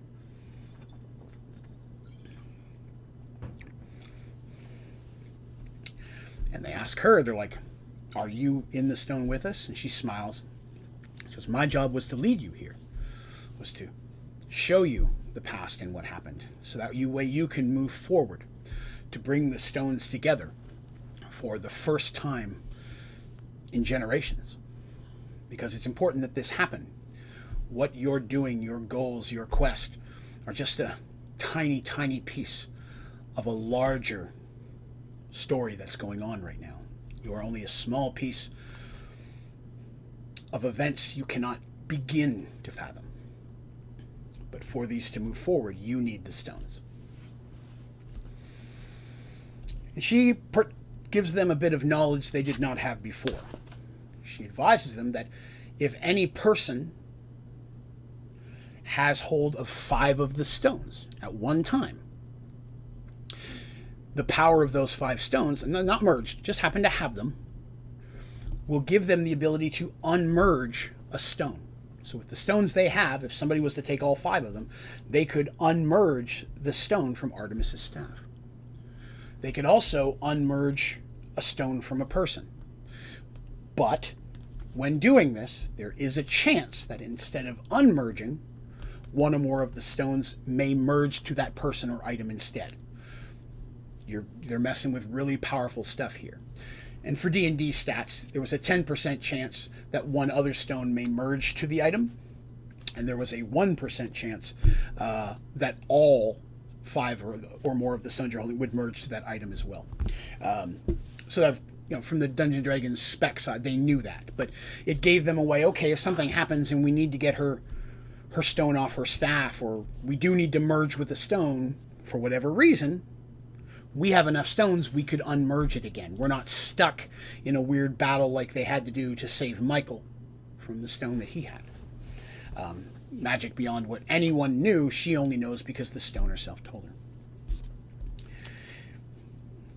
They then asked a very good question. We've been told that there's another stone, and that this stone is still out there we have to find. Do you know where it is? We were told Dragonaria, but we've never heard of that. And Damia smiles and says, yes, you must seek out Dragonaria. But it will lead you to the stone. Stone's not there. But yes, seeking out Dragonaria will lead you to the stone that you're seeking for. And that is the final stone. And that stone is the Eternity Stone. It's the stone that really... All the stones are equal in power, and I need to stress that. Not one stone is more powerful than the other. It could seem that way based on how they're used. But if used correctly, the Firestone could be just as powerful as the Death Stone. It's just how you use it, what you merge it with, and how much control you have. So, and then merging stones, horrendous amount of power. But he said, yes, that is, she goes, I cannot tell you where that is. That's knowledge that I do not have. But I can tell you, yes, that is where you must seek to find the final stone. And they're like, okay, well, what do we do now? I mean, how do we get out of this? And she goes, you have but to ask it. Will it? You must want to leave. You haven't wanted to leave to this point. You wanted to continue. You wanted to find the stone. At no time did you try. But if you will it, the stone will set you free. And they thank her for the information. And they're like, well, that's great. That's all. We appreciate that. Thank you very much. I guess we'll do that. And, classic thing. Took each other's hands and began to will themselves out in their head. And she held their hands as well. And everything around them began to fade to darkness. And then they felt different. The sweet smell of the air was gone. Now it was replaced with an older, kind of musky smell. And they're in complete darkness. Mercy, the one who's not. Everybody else, their infravision's not working very well. But Mercy's tiara lets her see, very quickly can see that they're inside of a cavern. Not a large room, but such. And she relays this to them. They light a torch up. They see that they're in a small cavern, empty. Behind them, a wooden door. Looks much like the door they came through to begin with. And across from the door, on the ground, they see, wrapped in old tattered clothing, the thin bones of a small creature. Stepping closer toward it, they see the hand sitting there, and sitting in the hand is the space gem. That's the Damia went inside and never came back out. They take the stone, and they now have all 7. Now all they need is the final gem that they originally didn't know existed, the Eternity Stone. But to find it, they have to seek out something called Dragon Area. Our heroes then walk out the door, walk out of this cavern. After they open the door, there's actually a small set of stairs. It's a little short for Darsh, but he manages to get up there, and at the top is another door that matched it. When they walk outside, they walk back out into the room of the Oracle, Damia's granddaughter, technically, their daughter, I believe it was, daughter, who's sitting there smiling. She says, "You found it. And thank you so much for setting her free. She's been tied to that room and to that stone until you came, and it's been far too long. And I thank you for completing that which was most important to her." And they're like, "Well, it took a while. We appreciate it." And she smiles and she says, "You've been in there an hour." And they're like, "Excuse me?" Because it was but 60 moments ago that you walked through that door and left this room. So I thank you for returning. Before they go, she feeds them a nice meal.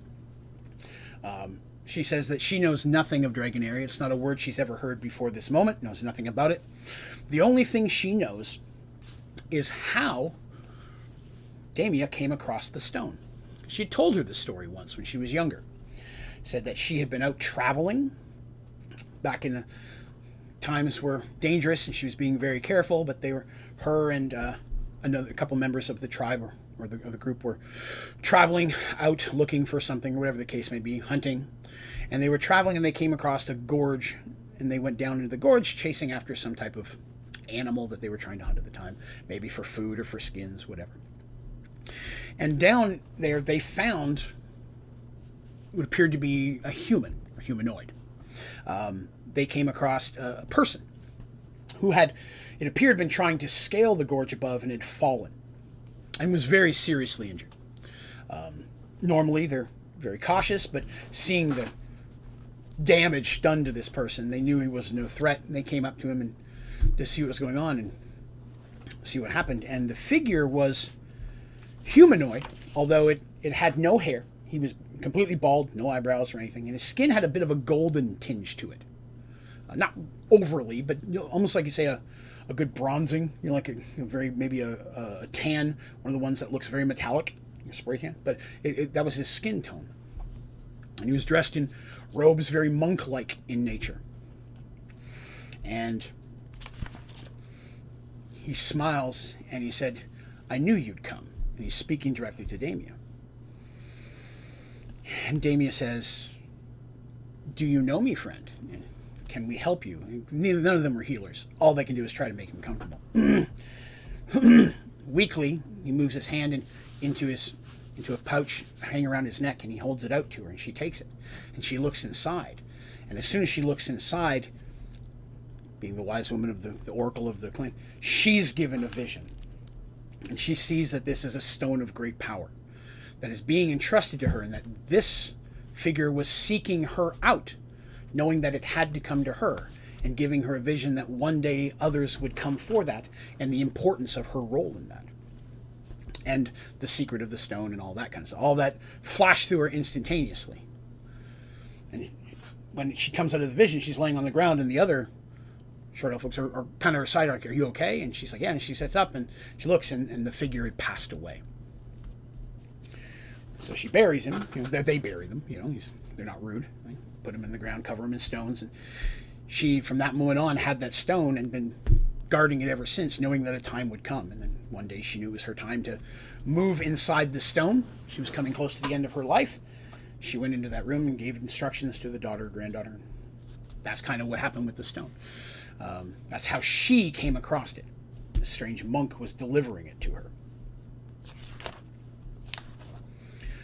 After they eat, they hear this little bit of information and what's going on. It's important stuff. It was building up more of the story, because they asked, how did she get it? They didn't ask her, but they were kicking themselves later. We should have asked. Luckily, I'd already had it set where she was going to tell them afterwards. But they're like, oh man, we didn't ask where the stone came from. Maybe she knew more. But it was an interesting situation. The race itself isn't a race that's in normal Dungeons and Dragons. It's something that I custom created for my world, based on a couple of different races I came across in different fantasy genres. I wanted to have there are different races that are going to pop up in Merged Worlds from time to time, creatures and things that are clearly not Dungeons and Dragons. They're things I've created myself. Well, a lot of the rules and the basic existence of a lot of this is based on Dungeons and Dragons. As we move more and more into the story, you're going to see more and more of my own custom-made creatures, beings, deities, races, and such as we move forward.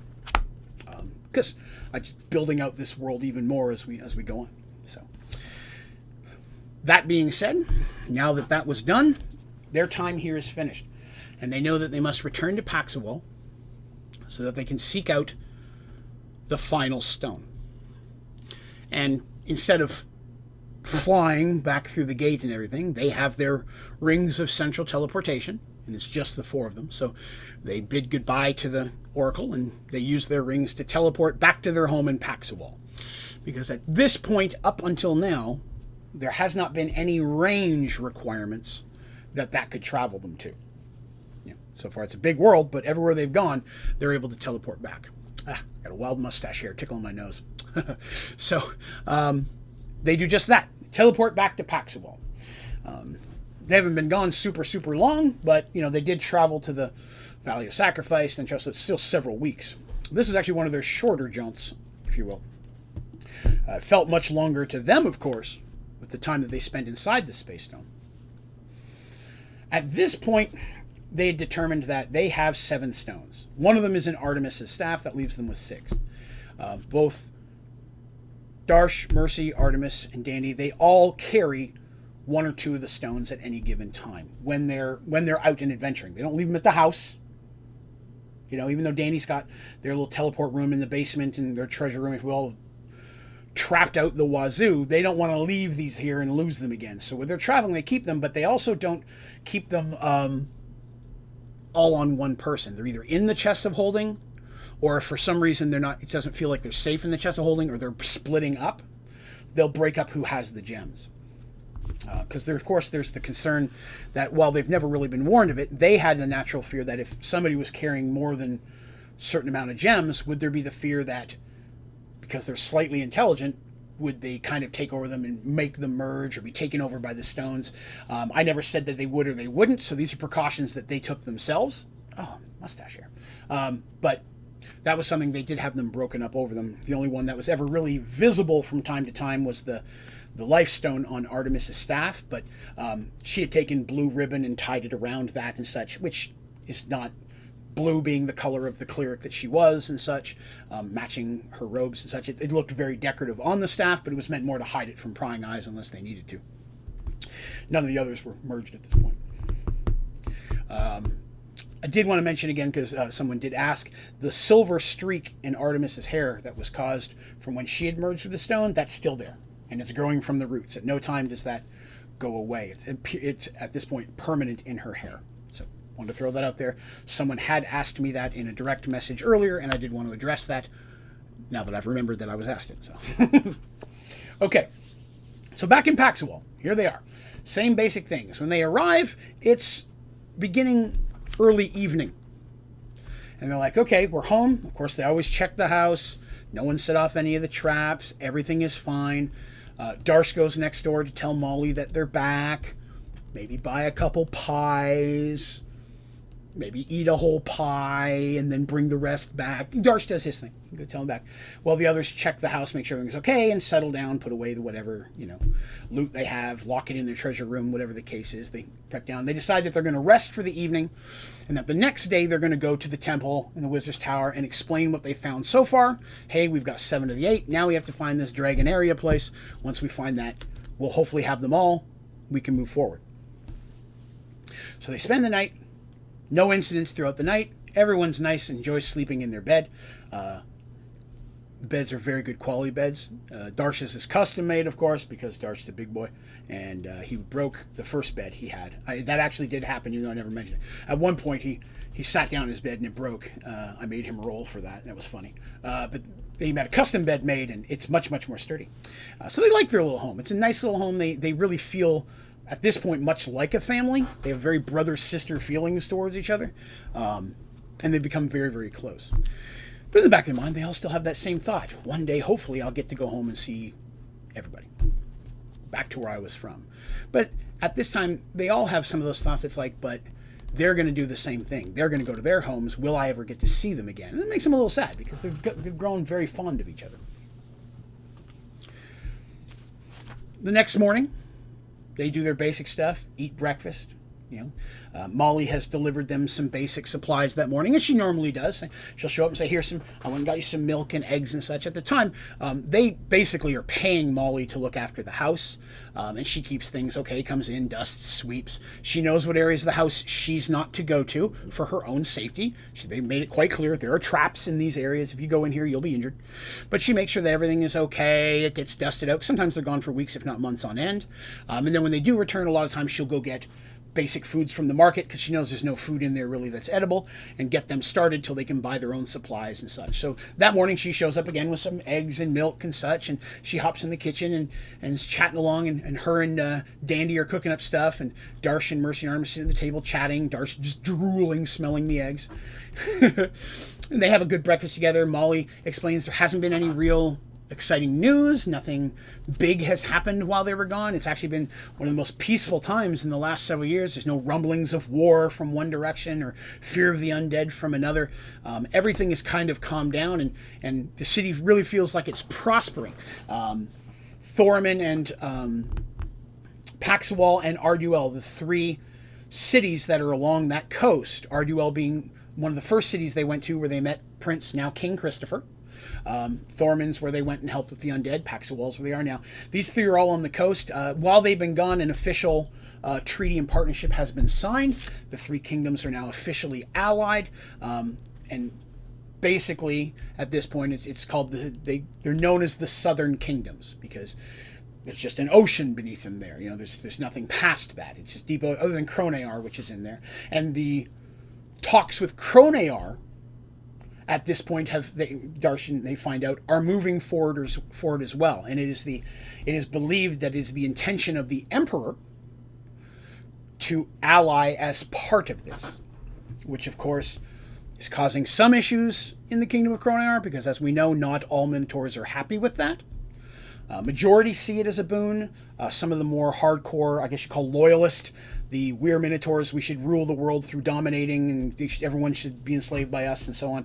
There's still those type of factions within that, because if you remember, Cronear is 3 islands of Minotaurs, and all of those islands are from different worlds, and for some reason, those islands ended up next to each other. Now, I want to point out something real quick. Many times do I say things like that. Hey, 3 Minotaur islands, of all the worlds that pulled out of the universe, crammed them all together, 3 Minotaur islands ended up right next to each other. That seems awfully coincidental. Is that potentially bad writing? I want you to understand it's supposed to be coincidental. The people in the world, like Darsh and the people in Paxawal, everyone knows what's going on. They think that's coincidental as well. And I want to point that out. It's not escaped in the world. That's important. The fact that some of these things that are happening, like the fact that it grabbed a piece of the world where all of the stones were and yanked them together, of all the different things it could have grabbed, why did those all get pulled in? Why did the Minotaurs end up next to each other? Why did this happen? These things, a lot of people, those who are seeking out knowledge, the ones who are trying to figure out how this happened. The average farmer who's just trying to rebuild their lives doesn't care. But those who are seeking out how this happened or are world weary, they see the coincidentalness of this as well. They see that this does not seem completely random. And so that is something that is part of the story itself, that these things are coincidental. It's supposed to be that way, and more do these coincidences pop up that the characters are drawing attention to it as well. They're noticing, hey, that's awfully coincidental. Why isn't one of these Minotaur Islands way over there in that section of the world where we traveled hundreds of miles away through a realm gate? Why did these three end up right next to each other? These are things that they're looking into as well, as are the wizards and the clerics that are working with researching as part of their goals. So I did want to address that. Yes, it's coincidental, but it's also coincidental to them. They're aware of that coincidence, and that is part of the story itself. And will very likely be more important later, obviously. I wouldn't be talking about it. So, after eating their hearty breakfast, and Darsh cleans out a dozen eggs himself, by this point, Molly is aware of how much food she needs to bring for a good breakfast. They decide, okay, let's go ahead and let's go to the temple first. Then we'll break off and we'll go talk to the mages and tell them what we found. Because they're going to love the knowledge of this center and the Vasani Stones. That information the clerics will like, but the mages are going to eat that up. Because now they're going to be like, does that place still exist? Did part of that end up on this one? That's going to be serious business for them. Clerics too, but the mages are definitely going to seek it out more. This is a place of knowledge. So they go to the clerics first. And as normal, they show up.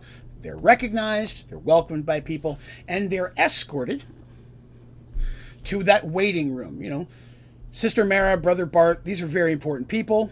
Could be teaching morning prayers. They have classes. They may be dealing with other things. So they usually end up sitting here for sometimes 30 minutes to an hour while they're waiting on their chance to see them.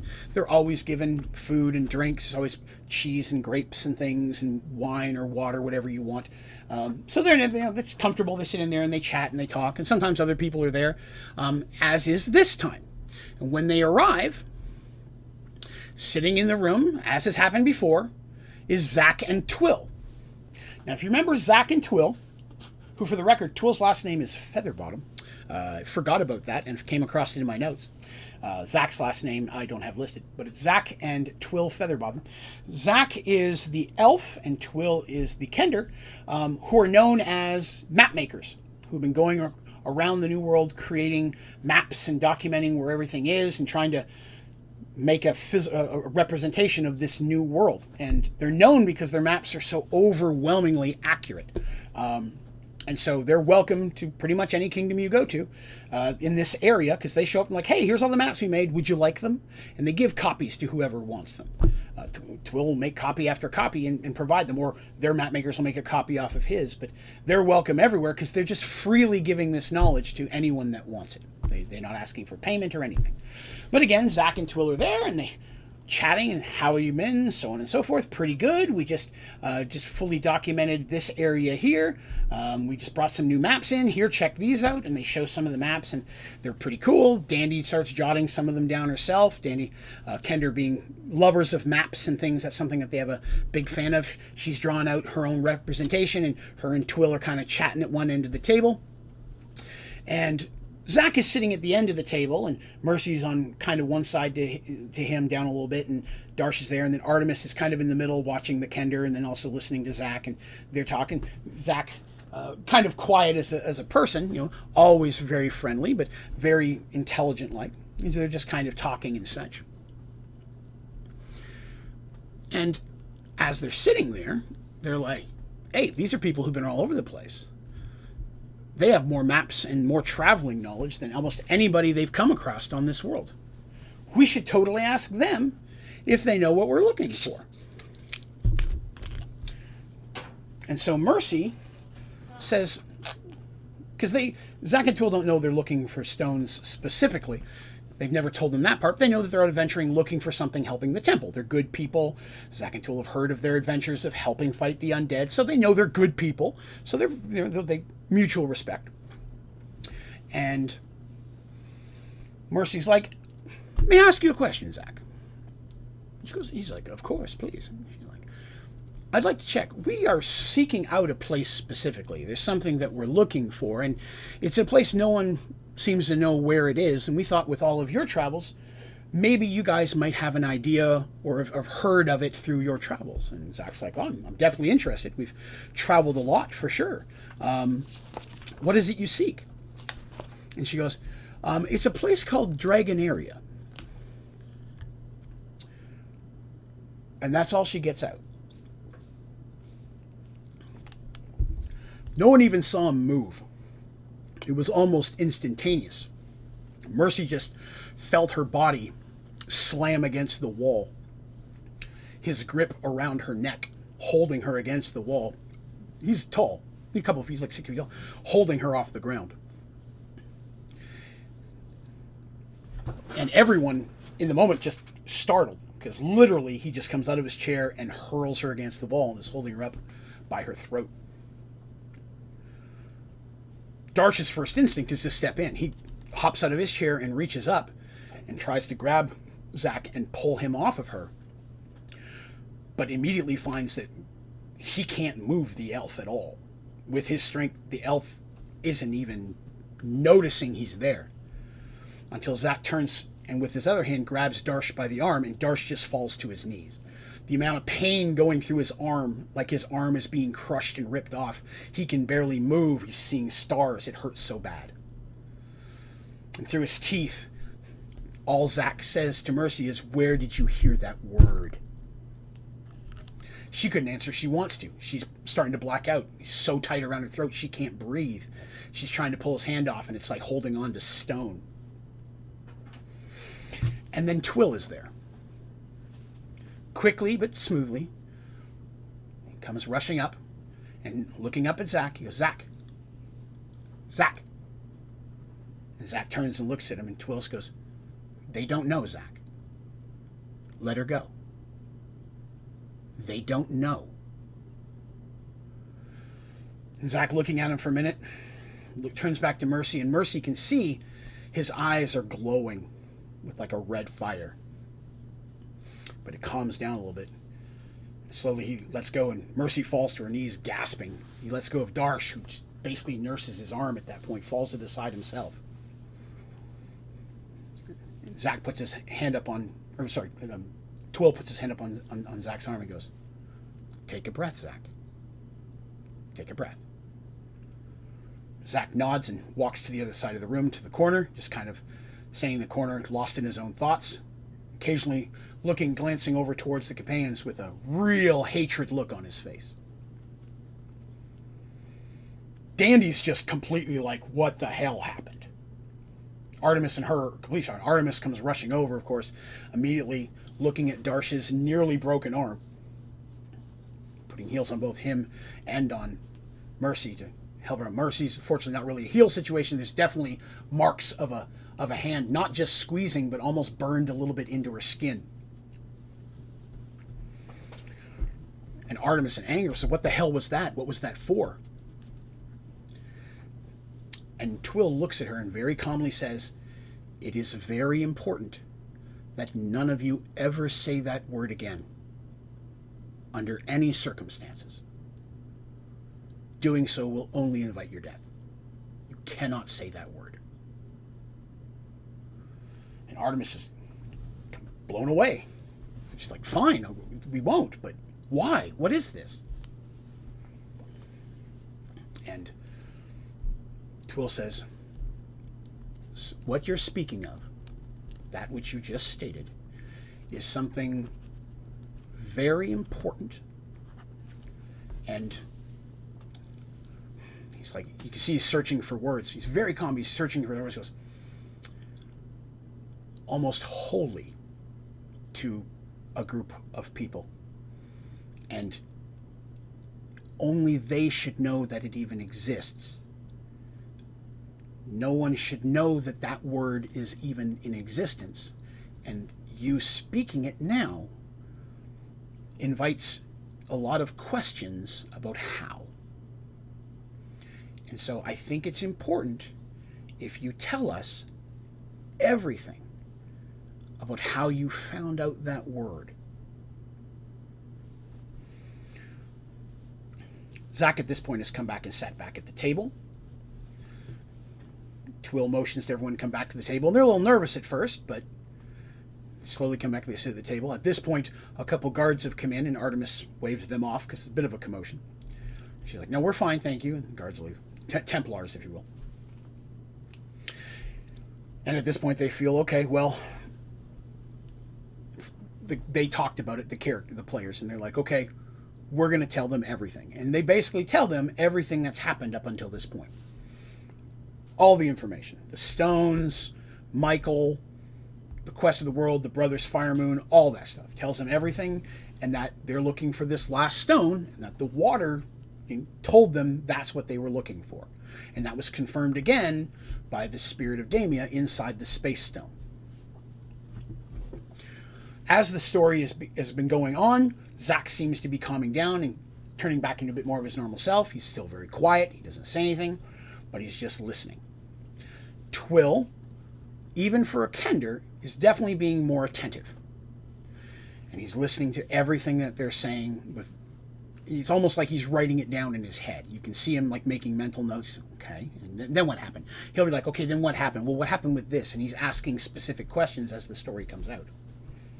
And finally, they catch up to the point where they are now, and goes, until we were in this room, and Darsh goes, and then this prick tried to kill us. Darsh is not one to mince words.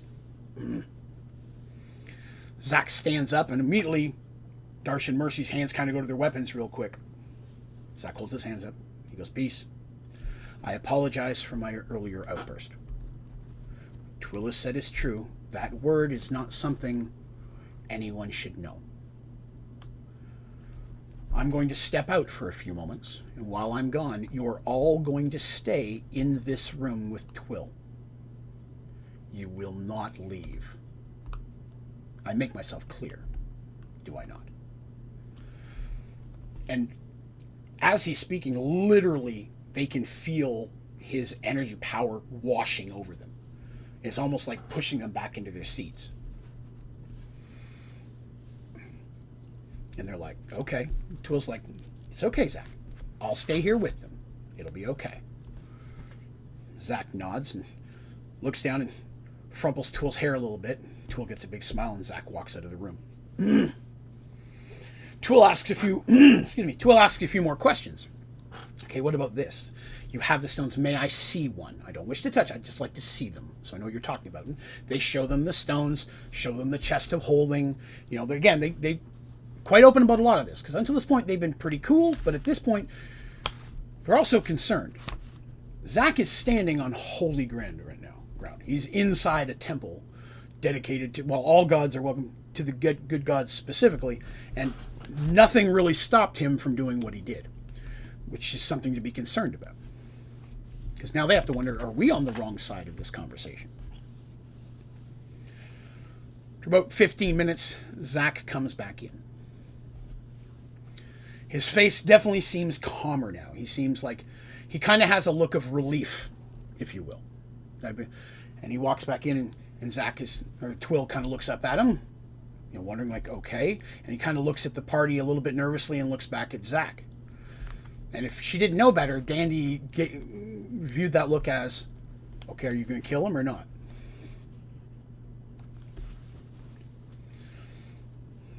And Zach says, I have been advised not to harm you. The land that you spoke of is a place of holiness and great presence for the race of dragons. And it is a place that no one but dragon kin or the highest of their faithful should know exist. Only So even majority of those who follow the Great Worm do not know of its existence, and those who do, are high enough rank to know of its existence, dare not speak of it, nor have ever been there. And when he says speaks of the faithful, and he talks of the Great Worm, he's referencing Protovarius, the god of dragons, who's known as the Great Worm, the First, things of that nature. But the Great Worm is his most common name. Worm being W-Y-R-M, which is a common term for dragons. In case you did not know that, I thought I'd fill that up. So the Great Worm has, of course, like any religion, there are clerics, humans, elves, or whatever. There are people out there that worship him. But from what Zach is saying, even the majority of them don't know this place exists. Only the highest ranking of them do, and even then, none of them would ever see it. In fact, to be allowed to visit that location is basically the highest form of gift or praise that could be given a cleric of Protovarius. To be allowed to step foot on that hallowed isle that the dragons consider holy ground, you would have to do some serious business as a cleric in the name Protovarius to be granted that. And very often, sometimes that is where a very, very powerful or old cleric who's done a lot in the name of Protovarius may be allowed to go there to die, or even be allowed to be buried there after they die. That is basically one of the greatest things that, other than the Great Worm speaking to you himself, being able to be buried or even to see Dragonaria would be pretty much the highest achievement you could get. Now he tells them this without ever saying the name of the word, but he explains that. He says, I have been directed to bring you there. I want to be clear, I'm not happy about this. But when I spoke to him, he said that I am to take you there. He wishes to see you himself. What's to come of that conversation, I don't know. Normally, our laws are direct. I would kill you where you stand just for knowing that it exists. But in this situation, I am to take you there. And then he gets a little bit of a smile in the corner of his mouth. And he looks at Twill. He says, I am to take you as well. And Twill's face just falls apart. And he's like, really? And he just starts crying. Like, he literally puts his head in his hands and just starts crying. And the friends are very shocked by this. They're not sure why. And Artemis reached out and put her hands on him and says, are you okay? And he looks up and he's crying, but he's got a smile on his face and he nods. And he reaches into his shirt and unhooks it. And he pulls out, hanging from a thin chain, the holy medallion of a cleric of Protovarius. You see, Zach is a dragon. Twill is his best friend. And the reason they're able to make such awesome, accurate maps is it's easy to do from way up high. Which is one reason why it's easy for them to do maps of places that normally people couldn't get to. And they have been charged, they've taken it upon themselves to map this new world. And Zach and Twill has been a cleric for a very long time. Now, I know I hadn't shown these before. I may have shown them in the past, but what I'm going to do is pop up on screen here. On the left is Zach, and on the right is Twill. These are the two actors that I used to reference these two characters. The moment I created them, these are the two that came to my mind. Let me rephrase. As soon as I saw these pictures, they immediately filled what I had in my mind. If you are listening to this audio later on Spotify or on iTunes, these pictures are also on my website, Onlydraven.com, under the Characters tab. I've added them on there, but they'll be listed. These are Zach and Twill Featherbottom. And these are the two gentlemen that they've just been having this conversation with. And Zach has been commanded to bring them and Twill to Dragonaria by someone. They just said he. They didn't go into any more information than that. And to be honest with you, they at this point don't want to ask. Because I gave them the option. They said they didn't want to ask. They're going to take it on faith, and they agreed to go. Because, to be honest with you, they didn't really feel like they had a lot of choice in that moment. For Twill to get to go, as we mentioned, this is an insanely high honor. And so it just broke him up. He never ever thought he'd get to go. But a lot of clerical types, I'm going to go ahead and minimize these, a lot of clerical types aren't as openly active as, say, Tavian or the God of Light, who we walk around in our robes and we're clerics, and you see our holy symbol all the time. I see you across the room, I know you're a holy cleric. There are some clerics that sometimes work in the shadows, both good and bad. Some that keep the fact that they're a cleric hidden for different reasons. And when it comes to Protovarius, it's a mix. There'll occasionally be a cleric of Protovarius walking around with a symbol and robes, walking around a temple like anywhere else, and sometimes they aren't. They're not very commonly seen. But like any cleric, they are a neutral cleric. The Protovarius is a neutral god. So good dragons, evil dragons, all fun. And when it comes to the actions of their clerics, as long as it is moving towards the goals of Protovarius or dragons and such, good or bad, there are going to be clerics that follow both. So there's going to be clerics that follow evil dragons, there's going to be clerics that follow good dragons. And it's important to stress that. So while it's a neutral god, and usually clerics can fall into neutral, they may serve good, neutral, or evil dragons. So you come across an evil green dragon in the woods, he may have a cleric of Protovarius. You find a gold dragon of goodness on a mountain, he may have some clerics of Protovarius working with him as well. So they're not as numerous as many of them, but they can be of any race. That's one thing. Anything can worship dragons. But not as many people are taken into that, I guess you should say. Not as many people are accepted into their ranks. Basically, a dragon has to bring you into the ranks at that point, and that doesn't happen very often, you can imagine. So I know I went into a lot of information there, but it can be important later, but I wanted to bring that up. This episode this week is going to go a little bit longer than normal, because now we're getting to something important. Zach explains to them, this is what's going to happen. We're going to leave the city together. We're all going to walk out through the gates. You're not going to talk to anybody else today. You're never going to mention that word again, but we're all going to walk out of the city gates. Once we're outside of the gates, we're outside of the city proper, you're going to open your chest of holding, and you're going to get in it. All of you, including Twill. And I will let you out when it's time to let you out. At no point does he say this is optional. He's telling them how it's going to work. They're like, okay, well, if there's this many of us in there, we have this much air before, we die. He's like, okay, that's fine. Thank you for telling me that. Probably important to have. He goes, it'll take longer than that to get there. We will stop on occasion.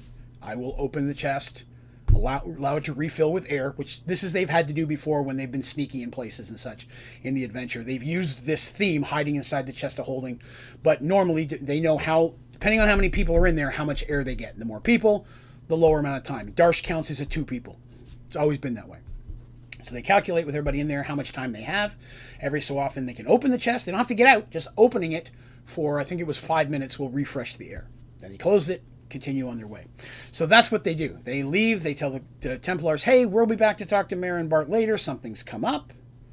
Please let them know. We'll chat with them as soon as we return, but everything is okay. Templars are like, okay, cool. You're leaving. Your members in good standing. Zach and Twill are members in good standing. They're friends, everybody. Everybody's happy. And so they leave. And they march out the city. They walk almost without talking, except Dandy and Twill. Dandy and Twill are chatting like crazy about other stuff. Twill's being very careful, although it's hurting him, not to talk about where they're going. But Dandy does whisper a few things like, I didn't know you were a cleric. That's totally cool. He's like, yeah, I've been a cleric for a long time. And a little bit of that going on. But eventually they've traveled the distance up a road. They go off into some trees, so on and so forth. And Twill tells them to open Zach tells him to open the chest of holding. Twill's first one in. He's excited. A, he's never been in chest of holding before, and that's pretty awesome. B, he's never been in chest of holding that shrinks, which is also awesome. And, where he's going is the most awesome. So they all climb in, and sure enough, they had to tell him the command word, of course. And when you're inside, you don't feel movement. They're just basically in there sitting there chatting with a small candle burning for a little bit of light, but they don't use much because, again, calculation for oxygen. We've talked about it a lot while we played the game. How much air based on people versus what. And all of that's assuming you have one candle burning the whole time. And so every so often, the door up top, the chest opens. They feel a rush of breeze of air come in, because usually by that point it's starting to get a little stiffy in there. Then they cool, 5 minutes later close. At no time do they try to climb out, and at no time does Zach ever look down or open. They don't see anything. They just sit there. All they see is sky if they look up.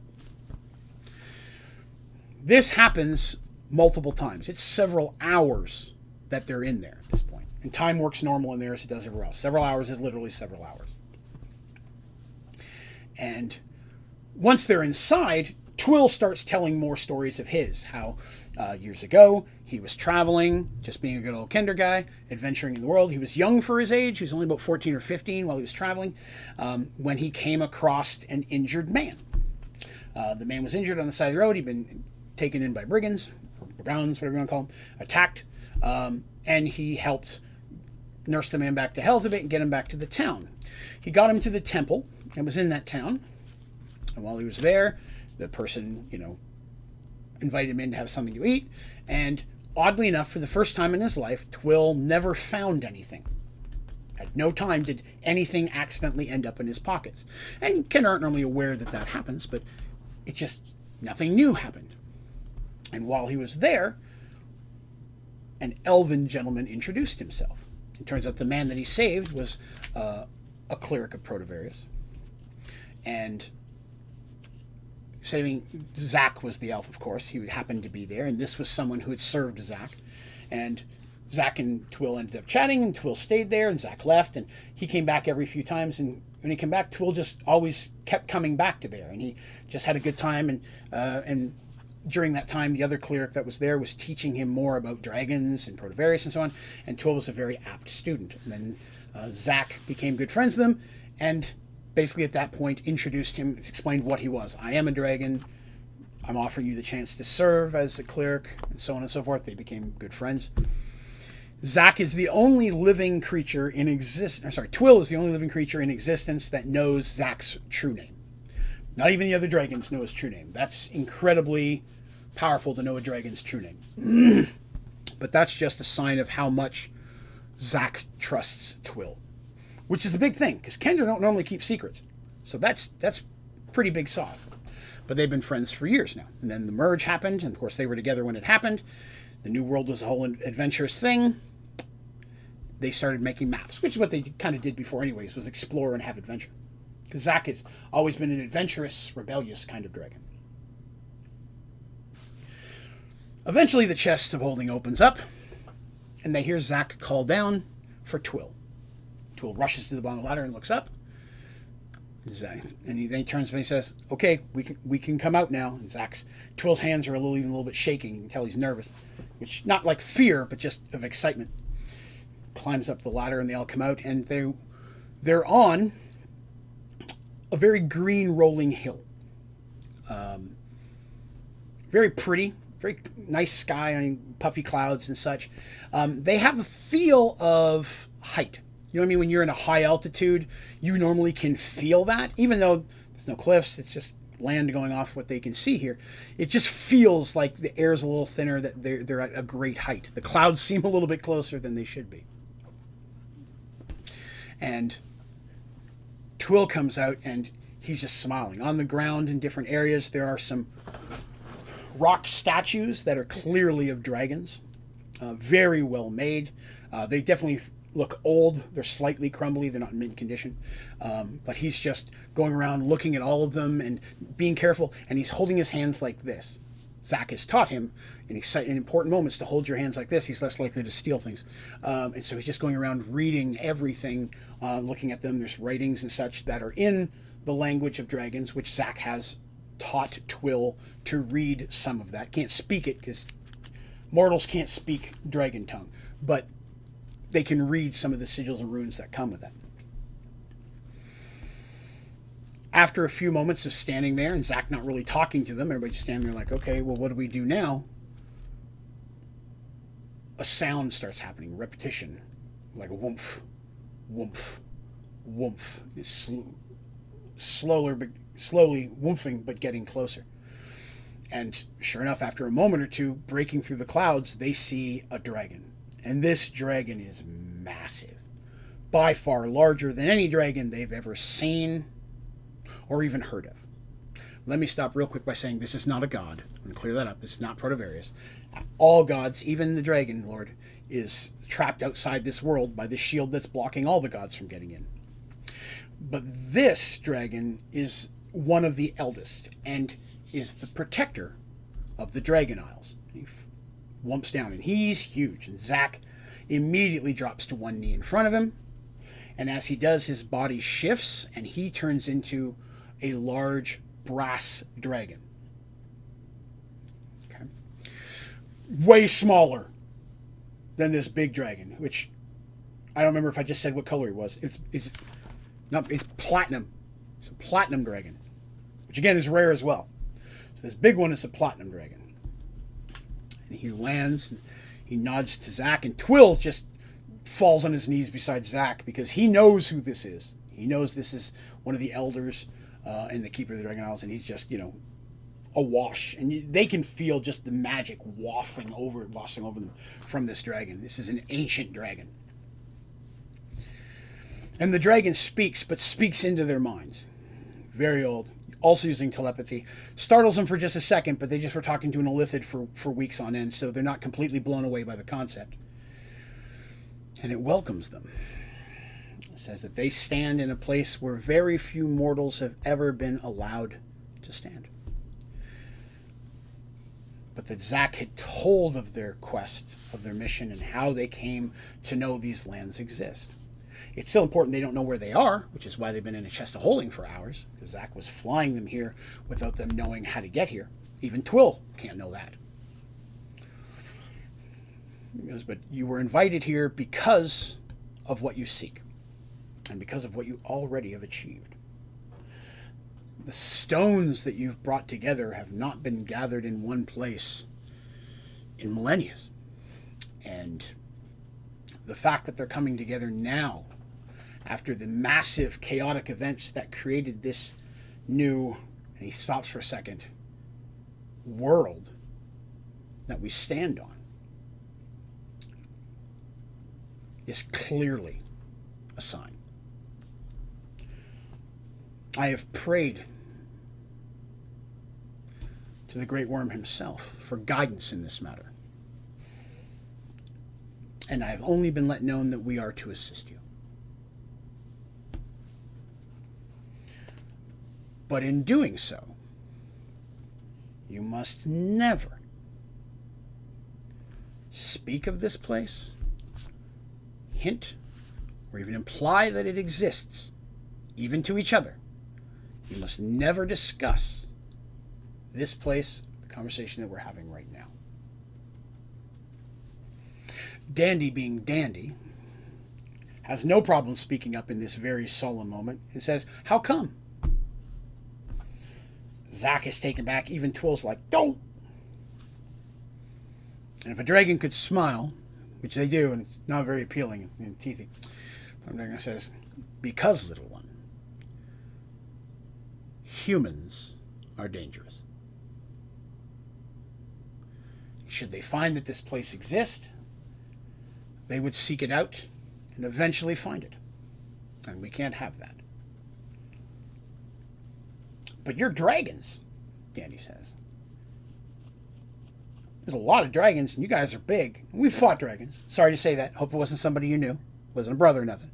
Didn't mean anything. But, we've had adventures with dragons before. They're a bunch of you guys together. I don't think you could do a whole lot. The Platinum Dragon says, humans are more dangerous than anything else in existence. Because when humans find something of value or something they want, there's nothing that will stop them from going after it. And that greed and that curiosity will grow and spread to others. And then more humans will start looking. And then all humans. And once that thought is in their mind that they want something, nothing is more dangerous than that. And so that thought, that idea can never be allowed to spread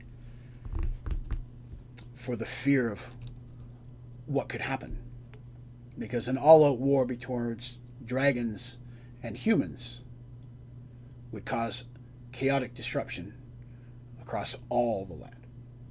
And I don't think any of us want that.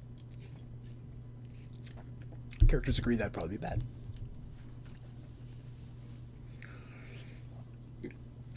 Zack shifts back to his elven form, still on his knee. Nods and he reaches down and Twill takes his hand and Twill stands up. And you can tell that the dragon is saying something to Twill, and Twill's just got this giant grin on his face, and he's nodding and such. And Zack is smiling, looking down at Twill. And Zack turns to them and speaks and says, "We'll be leaving you now," in his hands. "I hope to see you again someday, and I do wish you the best on your journeys." He reached down, and he holding Twill's hand. They go walking off in a direction until they literally just walking away. And Zack's walking normal, but Twill's kind of skipping in his hands. He's just excited, and they just kind of wander off. The Platinum Dragon, you can see he's kind of resting now, and he was saying he's kind of settled down in a bit more comfortable position. Says that the stone you seek is not here. We don't have it, but I know where it is. In fact, I may be one of the only living beings that does, outside the gods themselves. And I will take you there, because I've been commanded to do so. But you must remember your promise, and know that we will be watching. And should you ever break that, we will have no choice but to destroy all of you, and everyone you know, and anyone you may have potentially said it to. It's just too important. Characters are like, okay, well, we don't want us and everyone to get killed. No problem. We won't ever tell that part of the story. Even to the clerics, Brother Bart, Sister Mary, they're not allowed to talk about that part. It's all quite clear, and they don't. They're not going to. Once again, they're told to get inside their chest of holding, and they do. And they're in there for like another hour and a half. Again, then he knows the command word. He does stop every so often and let air in. They don't kill them. And when it opens up the last time and they hear the voice in their minds to come out, the wind comes rushing in. It is cold. Very cold. And they climb out, and literally they're in the snow. Now they quickly hop back down. They've got some jackets and blankets and things they can wear because, they're prepared for stuff. It's a chest of holding. Why not bring it? They bundle up it and they come back out. And the dragon's not there. But in their minds, they hear, "What you seek is above." And they're in a mountain range. There's just mountains everywhere. Tall. They're like in the middle of a little valley surrounded by them. But in front of them is a thin path that seems to be going up around it. And up at the top of one, they can see what looks like some type of building way up high, and there's lights in it. This path, there's no footprints. It's blowing a light snow. It's really cold. It's windy. The path does not stay the same height. It looks old and it's slippery, but they got nothing else to do. So they grab their chest of holding and they start making their way up.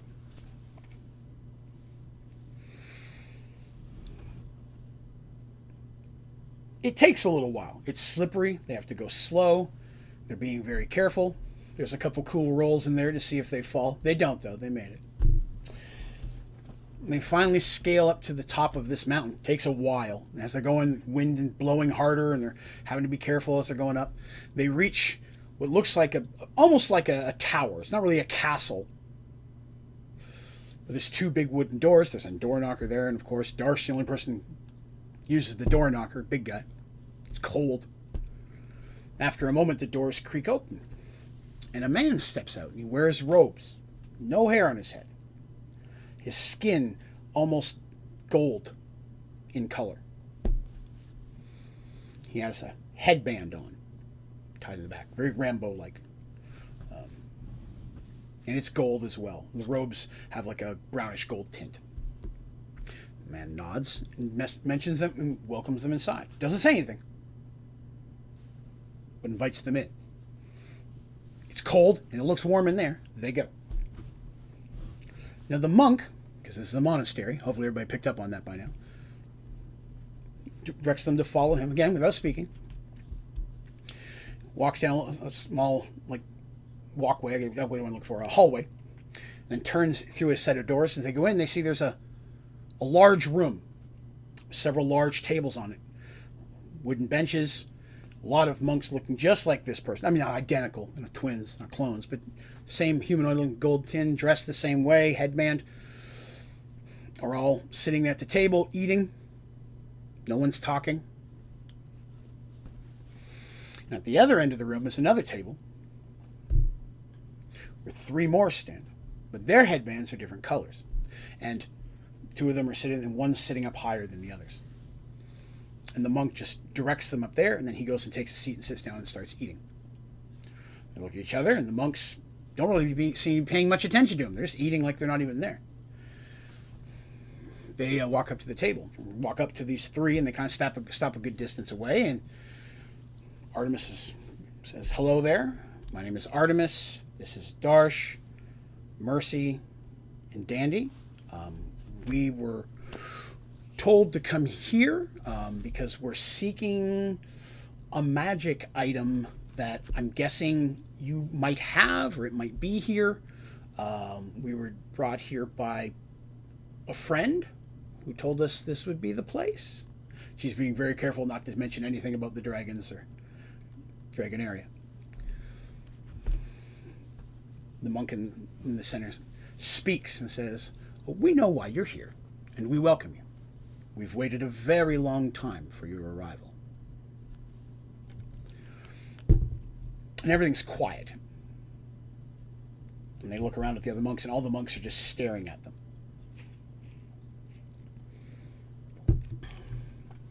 "You have all the other stones?" The monk in front speaks.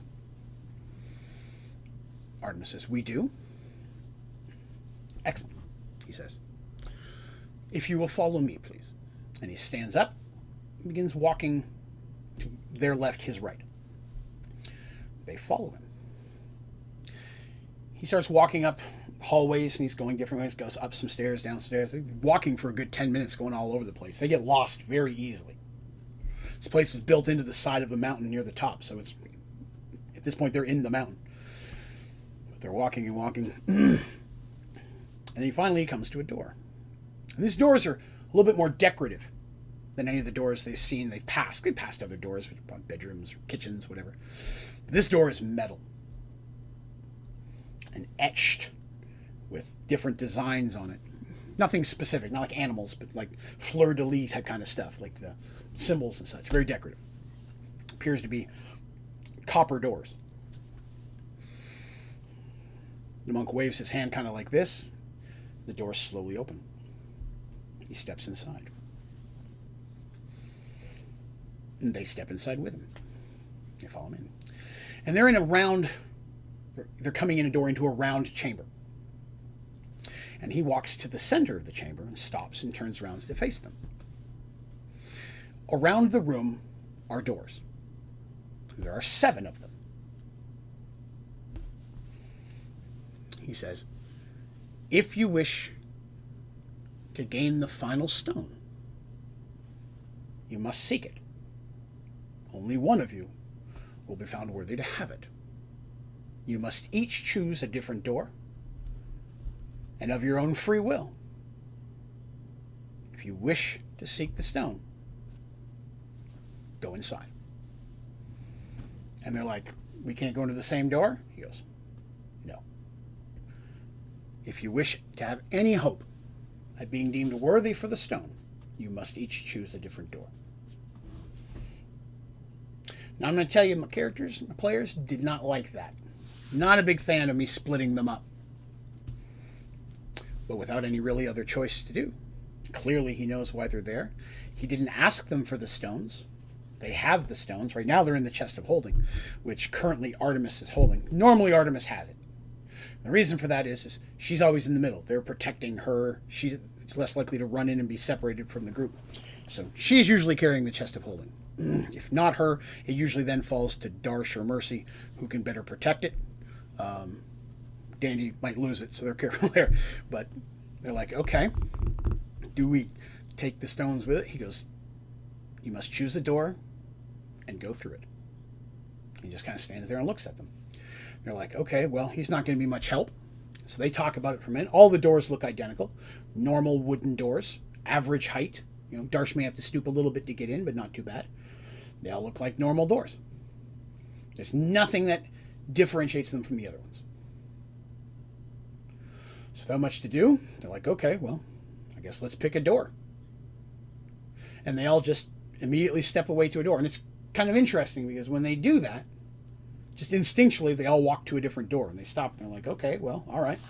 And they all walk towards the door that just instinctually they would walk to. And they all reach down, turn the doorknob, door opens easily. Inside is only darkness. One last look at each other. They all step inside.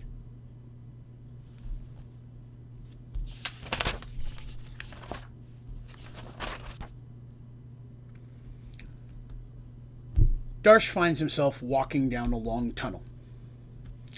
He can hear the thumping of feet, clapping of hands, chanting. And as he's walking, the stomping of feet is enough to even make the ground shake a little bit. Hey, Teresa. Hey, I'm back. AC issues. Luckily, mine are in the air fixed. Oh, good. Okay, well, yeah, this is not a good time to lose your air conditioning. I'm glad to see it's back up again. But Darsh feels the ground even shaking a little bit with like a stomping of feet and the clapping of hands. There must be a lot of people doing that to move it. And he's walking down, and as he walks out, it's a familiar feeling. He knows what's going on. And he walks out, he sees light ahead, and the door's open. And Darsh steps out, and in his hands, he knows he's holding his shield, and he has his sword. He looks down, he sees his dragon hide shield that he made, had made. He's got his huge sword in his hand, and he steps out into the arena, and the cheers of thousands. Looking up, he sees Minotaur all over, shouting and cheering, raising their fists. Looking in one section to where he knows the Emperor would be, he sees, assuming the Emperor is way over there, up there on the ends, raises his sword towards the Emperor as he would. The Emperor raises his hands, everyone cheers again.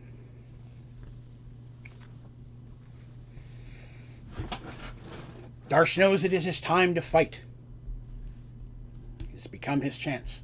And the doors across from him open. And out come two huge bears. Massive, larger than any bears Darsh has ever seen. Bigger than him. Come charging through around their necks. Big collars and spikes. Oh. Thank you, Tip Joshua, for the follow. I appreciate that. Big spiked collars. They come barreling forth. Foam and hatred in their mouths, just growling, come through the doors, charging directly at him. Darsh charges forward. The battle is quick but bloody. As the second bear hits the ground, its head separated. Darsh can see huge claw rifts through his chest armor and sees the blood leaking out. Deep wounds, but not enough to take him down. Darsh raises his sword and shield in victory, and the crowd cheers. He raises his weapons to the Emperor, and again the Emperor raises his hand. The crowd cheers again, and the doors that he originally came through burst open. And out of this one came... Let me grab the right one. And out of this one comes a... oh God, I'm losing the world. Wyvern. Not sure what a wyvern is. Imagine a creature with a lion's head, bat wings, and a scorpion's tail. A wyvern comes out. 10 feet, tip to tail. Wingspan probably about 15 feet. Comes charging out. Darsh attacks it as well. Now, at one point, he feels the cut of the scorpion sting in his arm, and he knows that he's been poisoned, but he manages to cut the tail off. As the dragon, or the wyvern's head comes down to chew him, he drops his weapons and grabs the jaw itself, and the head's bigger than his. It's just literally coming down trying to bite him. With all his strength, Darsh hurls backwards, and he feels the jaw snap as he breaks the skull of this thing. And as it squeals, he turns the head, and he feels the neck break. The wyvern falls to the ground, twitching. The crowd is just going crazy at this point, cheering, calling for blood. Darsh, injured, bleeding from several wounds, his arm a little bit numb now as he knows he's been poisoned, raised his hands again after picking up his weapon and his shield. Cheers again. From all around, Darsh knows that he's passed 2 of the 3 challenges. The doors open, the ones the bears came out of. And walking out comes a Minotaur, twice as large as Darsh. Metal helm covering its head with only the horns sticking out. Reddish tinged, where Darsh is very black-haired. Large trident in one hand, a shield in the other.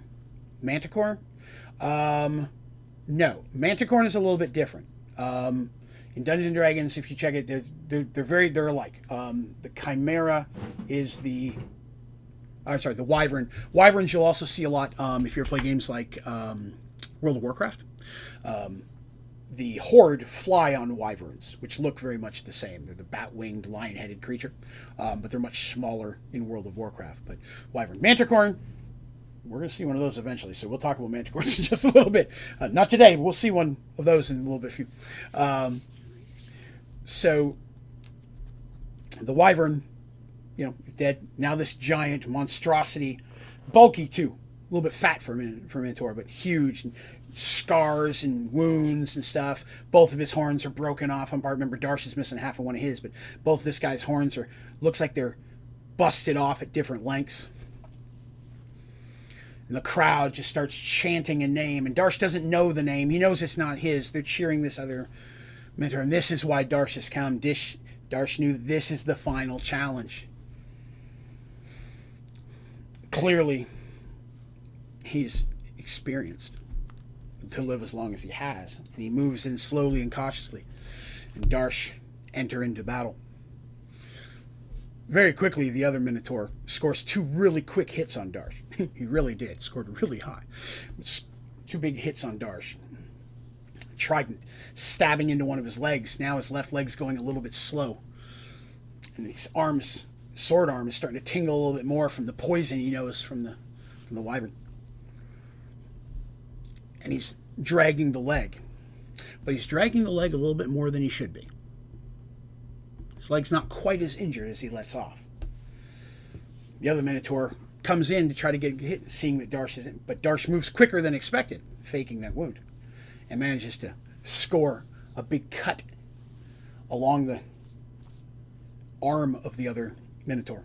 And the Minotaur's sword hits the ground. The huge Minotaur throws his shield to the ground, holds his hands out like this, and the crowd starts chanting and stomping. Darsh knows he can't go at an unarmed opponent with weapons, so Darsh sets his weapons down as well. He's moving that arm. The 2 Minotaurs start to slowly circle, looking at each other. They both charge forward. In the next few minutes, flashes of teeth squeezing, horns slashing, because Minotaurs do have a bite attack in Dungeons & Dragons, in case you didn't know that. They have the horns and they have a teeth attack. And the other Minotaur is even stronger than Darsh, but Darsh still manages to be able to hold his own until finally Darsh feels the busted horn pierce his shoulder. Not of his sword arm, but the good arm. Darsh cries out, and he reaches down and pulls his arm free, and he grabs that horn, and he pulls hard, and he feels another chunk of it snap off, which that hurts, for the record. The other Minotaur notices that. The Minotaur tosses Darsh, and Darsh spins a bit and lands on the ground, but comes back up on his feet in a moment. And the large Minotaur comes charging in, and Darsh, with what strength he has left, charges forward as well. And in that moment, he gets a picture in his head of a small creature, a little girl, with long hair and a little staff. And he remembers seeing her swinging that staff at different things. And he doesn't remember who she is, but he remembers that she's important. And he remembers that dive she did. And he does the same thing. Right as they're about to hit each other, he literally throws himself down on his side and slides forward between the legs of the larger Minotaur.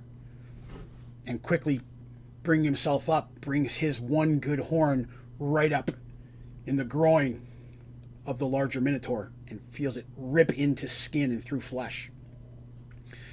The other Minotaur, howling, falls forward, pulling Darsh's head down and finally dislodging off that horn. Darsh moves quickly, coming around, wrapping his arms around the neck of that Minotaur and just squeezing as hard as he can, even though his arms are getting numb and he feels the blood flowing out of himself, squeezing as hard as he can until finally the body shivers, shakes, and stops moving.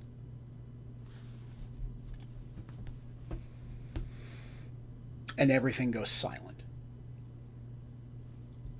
Darsh wearily stands up, walking, half stumbling, forward, picks up his sword and his shield, and he turns towards the Emperor, up into the stands, and all the Minotaurs are standing there, but all of them are facing him silently. They're all in black robes, and the sky is now dark, swirling with red clouds. And he hears a sound behind him, and he turns, and the Minotaur pulls the helmet off, and it's Craig, the Minotaur he fought in Thorman. Larger, of course, but it's the same Minotaur. And Craig says, "You don't understand what's already begun. The Empire will crumble, and death will ravage this world. And you can't stop it, Foehammer. In fact, we've chosen you to be its destruction."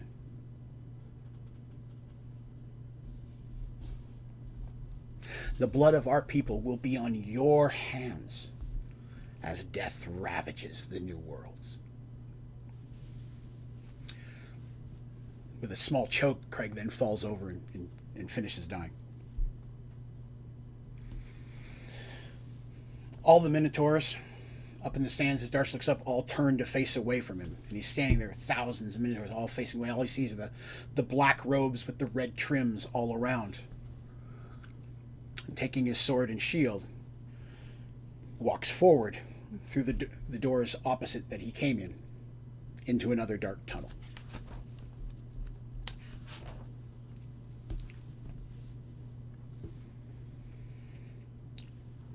Dandy is walking through a hallway, steps out, and is quick to stop. As she's exiting out the hallway, there's but a small couple steps and then a drop-off. She can see that her hallway has led to a large open space, oddly enough lit, although there's no real light sources that she can see. Looking down, blackness. Takes out one of her stones and she tosses it and listens, but no sounds. That's a deep hole, Dandy thinks to herself. That's not good. In the darkness across the way, she can see a couple, like another doorway, an arch. There's no door there, but a doorway across the chasm with another stall, pedestal, and again, light seems to be coming from that hallway. The room going left and right, or the space, is a large square room. Again, nothing else wall-rise, but coming out of the darkness are poles of different lengths. Some go to the ceiling, some stop at different heights. Some of them are just poles. Some of them have different landings. There's square blocks of wood or stone on the top. So if you imagine that, different all across this room are different poles, different sized square or round landings on some of them. Sometimes there may be one of those and the pole goes up, there's another one. Some are just poles that stop, so it's just literally a flat pole on the top. Some go to the ceiling. Dandy immediately starts looking. She goes, "Hey, if I got to get across," she starts trying to pick a path. She's like, okay, that one's close enough to this one, that one there. I can't go that way, that's too far apart. And starts plotting out a path. And after a couple minutes, she's like, okay, I think I can make this. There's nowhere else to go. I gotta get to the other side. Stepping back, she makes a quick running start and jumps, landing on the first pedestal a short ways below her. Stopping, she looks again. Okay, this one's next. And she goes and she jumps, and this time she grabs onto a pole, and then putting her feet on it, she pushes off, landing, rolling on a larger platform, this one about 4x4. As she lands, she hears the sound and instinctually turns to her left as the dagger goes flying by where her head was just moments earlier. Defensively, she reaches to her chest, because she has daggers across her chest, reaches to the hands of two herself and looks at the source. And on one of the other pedestals between her and the doorway is another figure. It's hard to tell whether it's shadow or a person. Whoever it is dressed all in black. Only their eyes visible. Very ninja-like, but not a ninja. But if you'll understand the concept there. They're dressed all in black. The figure draws another dagger out of its sheath, because it has daggers as well. And doesn't throw them, but starts hopping from pedestals towards Dandy. Very agile. Very quickly. Clearly someone who's probably been in this room before. At points grabbing on and literally jumping and then pushing off of a pole to land on another one. Dandy's like, okay, we can do that. And she starts hopping towards him as well, also picking a path. And at times, the figure will throw a dagger or some other type of bladed weapon she hasn't seen will come flying at her, and she'll dodge them and throw one of her daggers as well, coming very close. Neither one of them successfully striking the other. Dandy keeping a close thought in her head of how many daggers she has. Her hoopak is strapped to her back, but this type of situation is not going to bode well for a hoopak. The figure doesn't seem to be... she sees daggers, but it never seems like he's running out. But he's throwing them sparingly as well. He or she, whatever it is, she can't tell. The figure is not much larger than her, but they're throwing, jumping and twirling, somersaulting and tossing. Both of them overwhelmingly. Imagine two acrobats jumping from trapeze to rope, while at the same time trying to kill each other.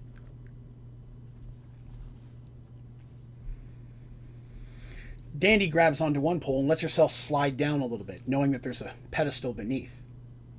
And as she hits the pedestal, she took too long, and she feels a dagger puncture her side. Crying out, she reaches down and she sees the knife sticking in. She pulls it out, and that hurts. Not only because she's pulling a dagger out, but she sees the blade is somewhat serrated. She's not happy about that. It doesn't feel right in her hand. The weight of it's not even right. It doesn't even feel like a throwing dagger. The fact that you could throw something so unweighted and hit her successfully is frustrating, because Danny's like, and just tosses it into the blackness. Now she's angry. That was rude. This was her favorite shirt. There's a hole in it now. I mean, Artemis can sew pretty well, but still, now there's going to be a little line where the stitches were. She have to get a whole new shirt. She paid a lot of money for this shirt. Well, she thinks she paid a lot of money. She remember finding the shirt. It was a nice shirt anyway. It's her favorite shirt. So she starts moving forward quicker. The figure matches. They're bouncing back and forth. And again, several rounds of throwing daggers. And she scores a hit on the person's leg. They lose their balance a bit, but manage to hang onto a pole, and they spin down and disappear into the darkness. She stops. She's looking. Did I get him? She waits and she's listening. 5 or 6 minutes go by. And she dodges again as the dagger goes swinging by. She heard it in the air. He'd come up a pole behind her. She was expecting something like that. The player actually was. Did a very good job. Again, the battle continues, and Dandy's starting to run low on daggers. She's got about 4 left, and these are her most magical, her most powerful of her daggers. So understand that in these daggers are the ones she usually saves the least.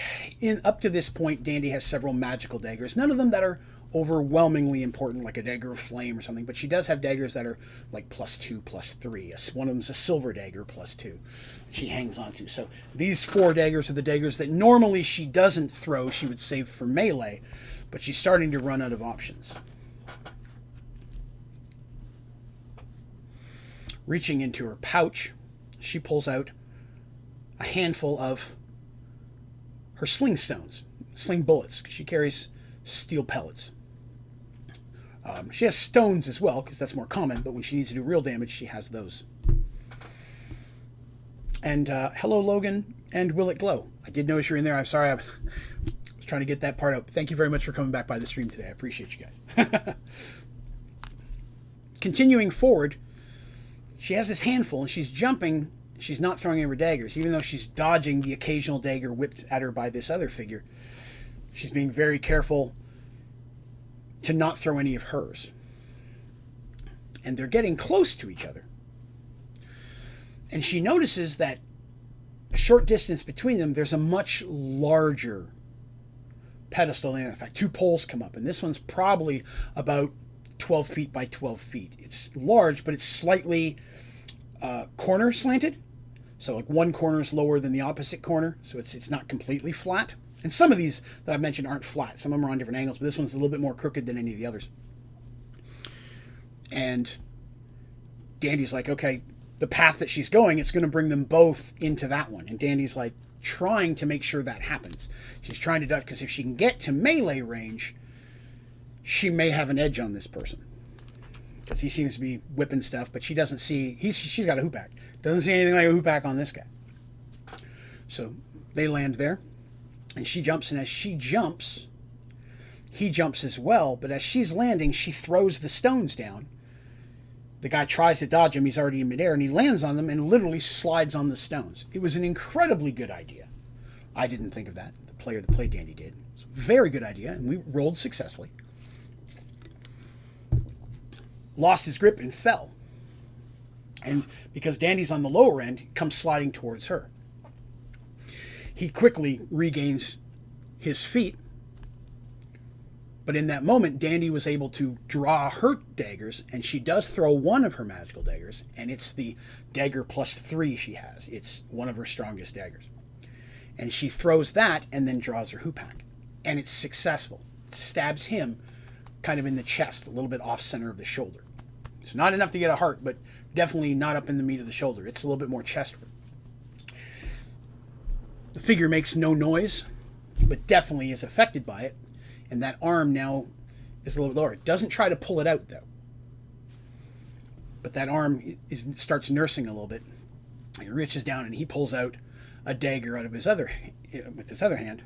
Again, he doesn't really see the sheaths. You don't really see where he's pulling all these daggers out of. How is he not running out by this point? And Dandy, trying to decide whether she wants to go hoopak or daggers, decides to get her hoopak. And she grabs it. She's going to go melee with her hoopak, because it gives her the added reach over the daggers. And as they get close, he comes at her. She defends.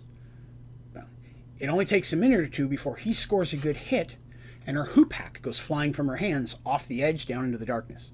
In her head, she's like, I just made that one. Dandy goes through a lot of hoopaks. Usually it's her fault, but Dandy loses a lot of hoopaks. Grabbing two daggers, she jumps into melee, and they start fighting again.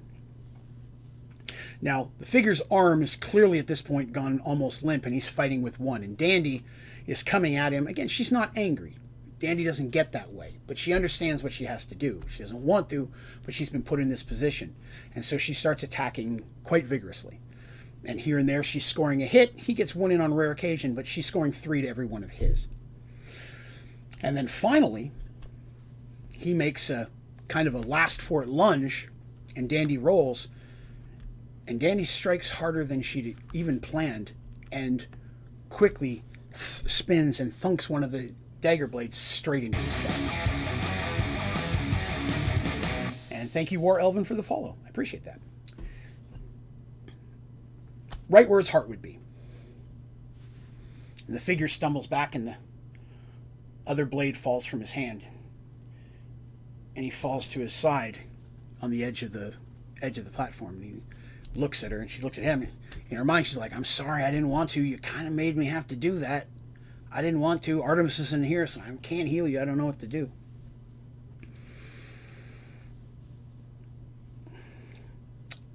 And the figure reaches up with the weak arm, still limp, and pulls the mask off. And sitting on his knees there is Michael. And all he can whisper through the blood flowing out of his mouth is, thank you. My soul is now redeemed. And he falls off the side of the pedestal into the darkness. Dandy is crushed. And she wants to go after him. But she knows the hit she got was mortal.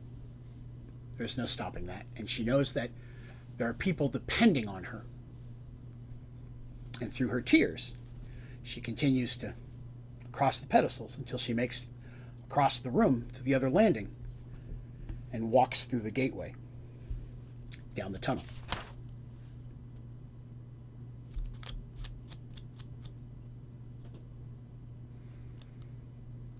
Artemis exits the door and is on a city street.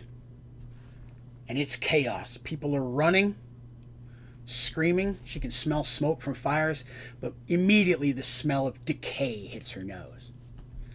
She's in an alleyway and she sees bodies just piled along the walls, pustules, some type of plague or infection swollen in the heat.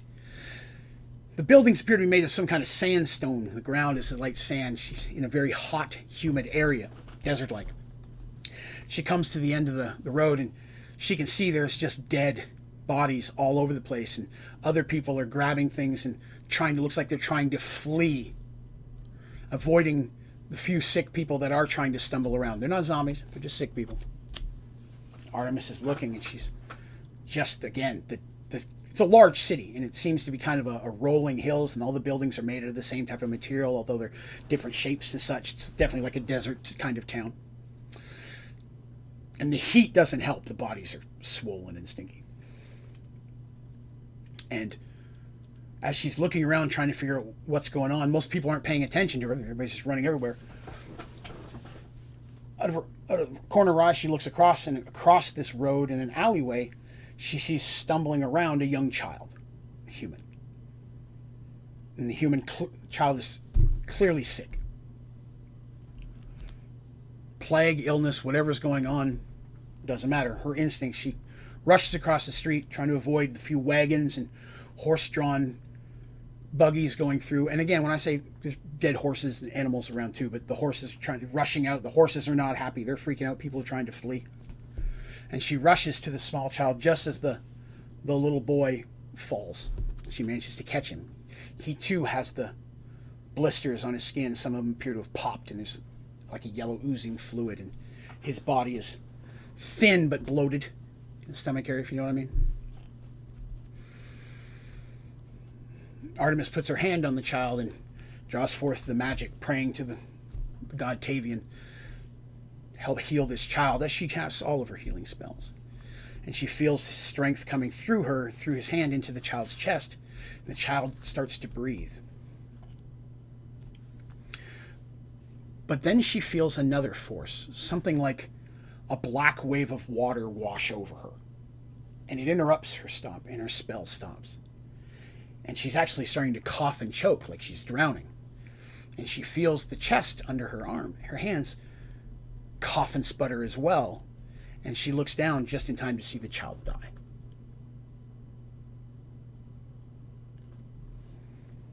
This weight on her of like being underwater. She's not underwater. She feels that weight washing through her, and it's hard to breathe. And the child falls from her hands, and looking around, she looks, and again, across the street from the direction that she came, she sees a robed figure in black, skeletal hands, face invisible, and she could tell that that person was casting a spell. Whoever that was interrupted her spell and caused that child to die.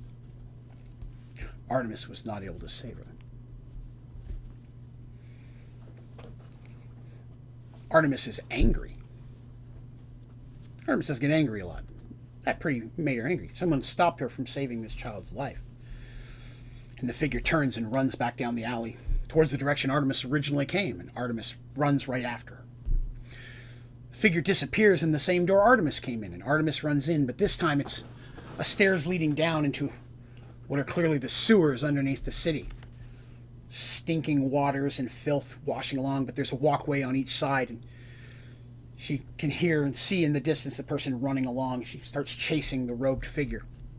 Twisting, turning, as water pouring and dripping in from different pipes and such, and she gets it on her, and she smells the filth and stink, but she just keeps running, chasing after this person. As she gets finally around, she comes across a metal gate. She heard the gate slam open. She gets there, and the door is still swinging. She pushes it open and charges in, and she runs into what's clearly some type of central room. And there's two large rivers of water flowing like ditches, if you will. But they're like sandstone again. It's paved, so it's solid. It's two big troughs of water going by quickly, coming in from one end and round pipes to the other. There appears to be some type of like large wooden boards laying across that, which would allow you to cross. And on the other side is another tunnel with small stairs going up to a doorway with a metal gate on it. And standing across them is the black-robed figure.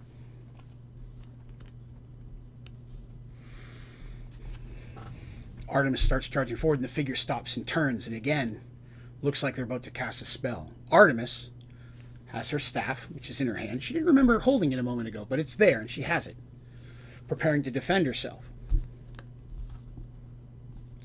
"You are too late," the figure screams. "There is no water left on this cursed planet that does not carry the taint of our disease. My minions have completed their tasks, and now this world will be cleansed of life. Not one creature will survive the cleansing." The voice is shrill, shriveled, but feminine.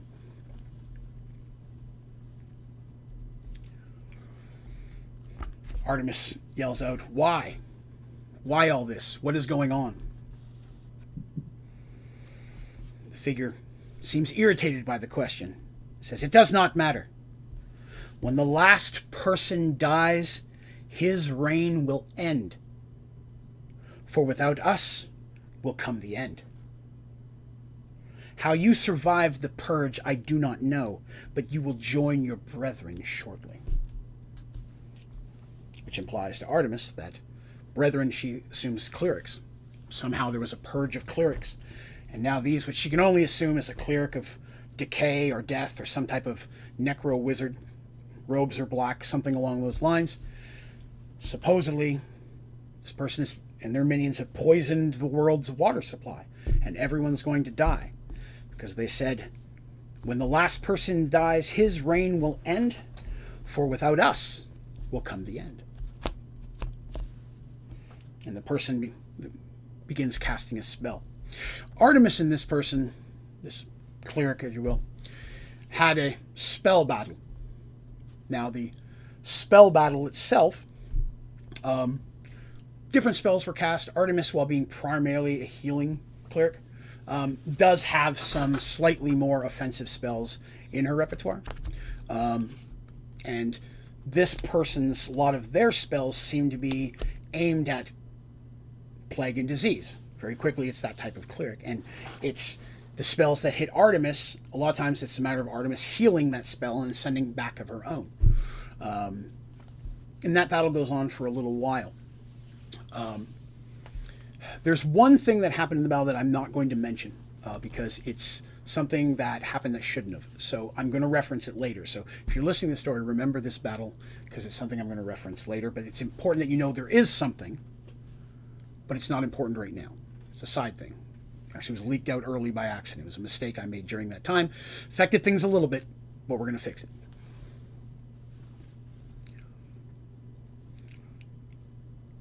Eventually, Artemis is running low on spells, and she can tell this cleric is as well. And the cleric, reaching into its robes or whatever, pulls out suddenly a staff of its own. And the staff is gnarled and bent. And there's feathers and looks like bones hanging from one end. And the creature starts coming towards Artemis. Doesn't move real fast. It's like kind of bent over and shriveled. If you were to picture the way it walked, imagine the evil witch in Snow White, but except the face covered. You know what I mean? They bent over with the staff. Comes forward, and not much else to do. Artemis comes forward as well, and they literally start whacking at each other with their staffs, which is odd because Artemis has never been much of a melee fighter. But this person is moving hunched but quickly, and Artemis is starting to have a bit of issues. And Artemis reaches down and grabs her whip. Now, I mentioned very early on in the story that Artemis also uses a whip, because she uses blunt weapons and weapons that are unbladed. She's pretty handy with that whip, but rarely does she need to use it. And in the battle, she takes the whip, dropping her staff, and manages to whip out and snag the leg of the person and knock them down.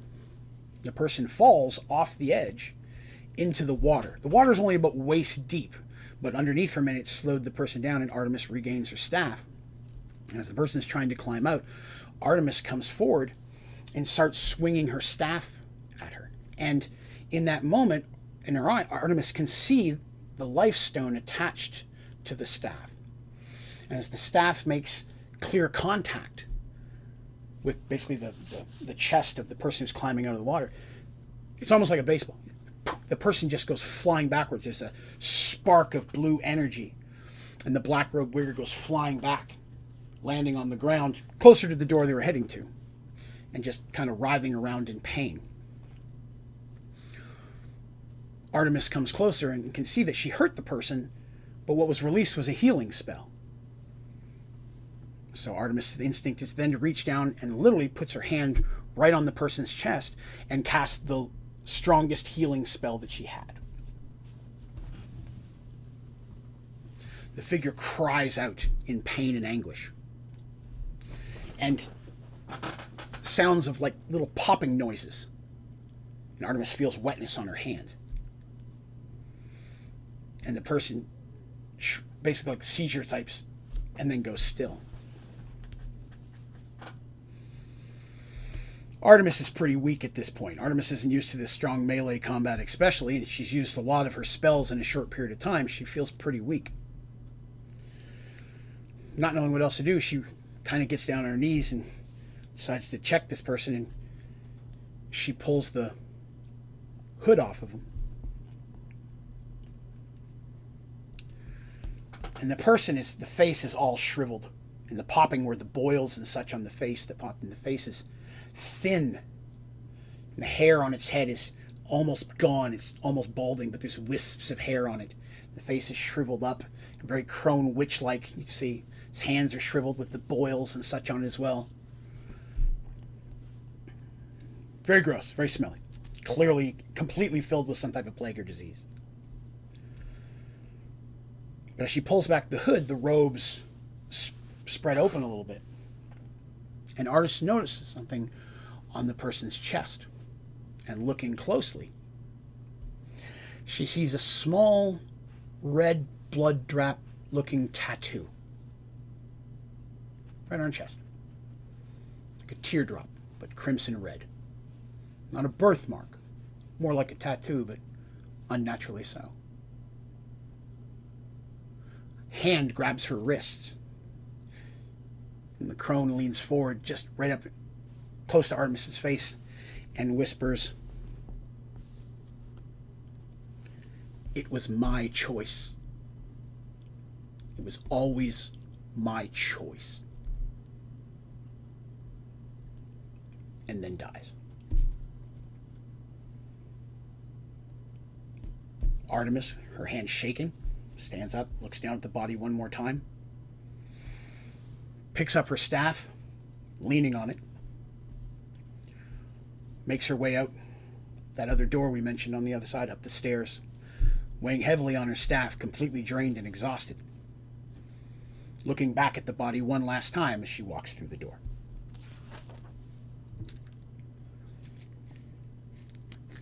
I know we're running super long today, and I apologize, but I really want to get this finished, so I hope you'll all forgive me.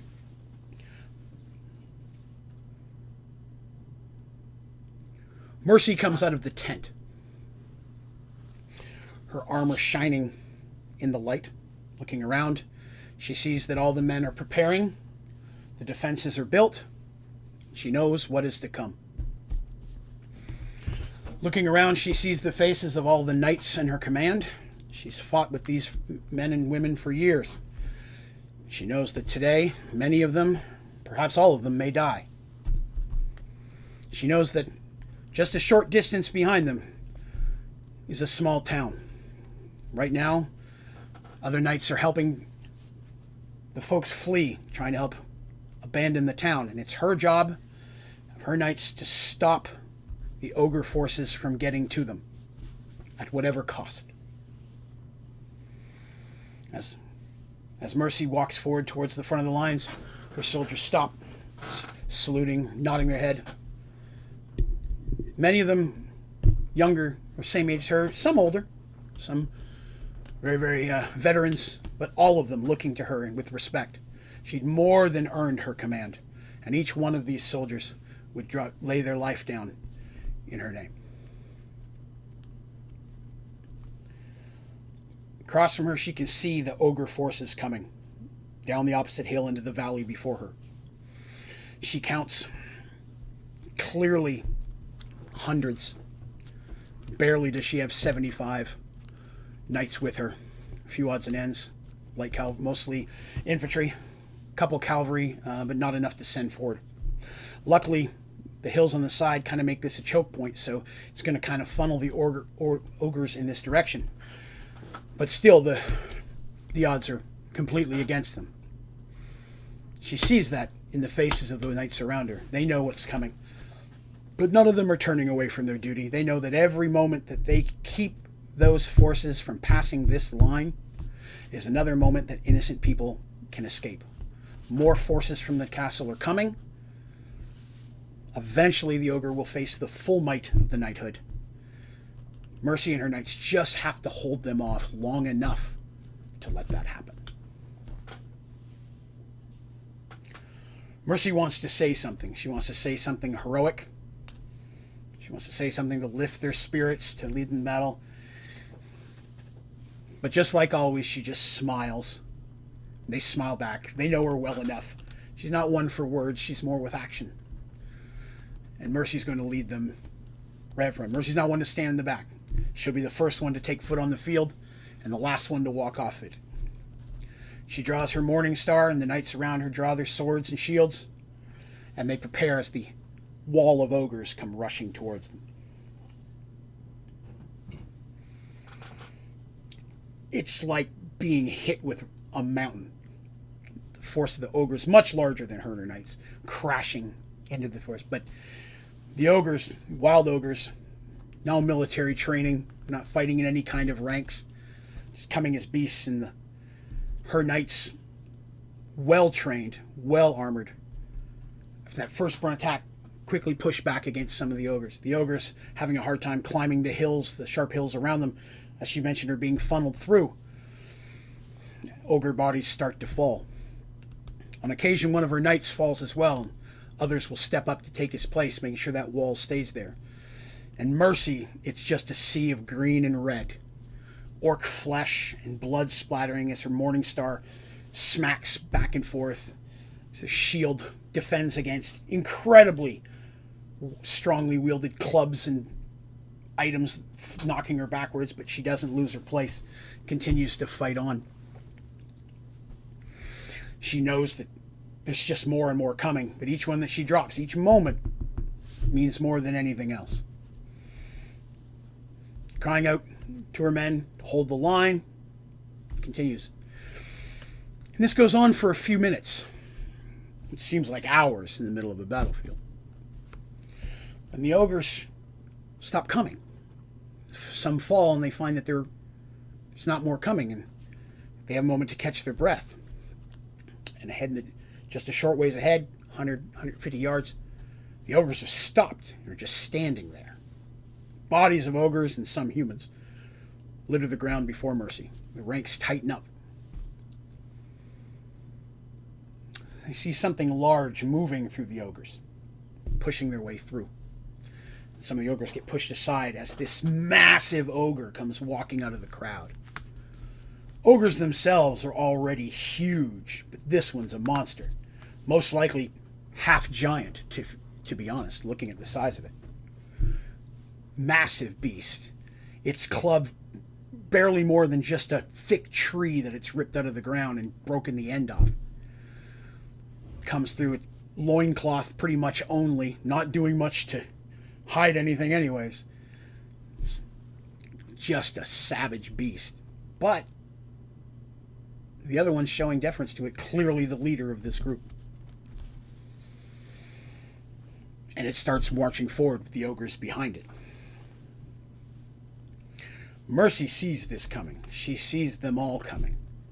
That beast, with one swing of that tree, is going to take out half of her front line. There's not much Mercy has. The few archers she has in the back are already firing towards it, but the thick leathery skin, most of them are bouncing off or barely penetrating enough to do damage.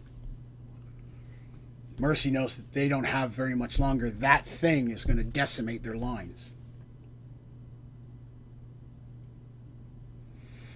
For a moment, she thinks of switching from her Morning Star to her sword.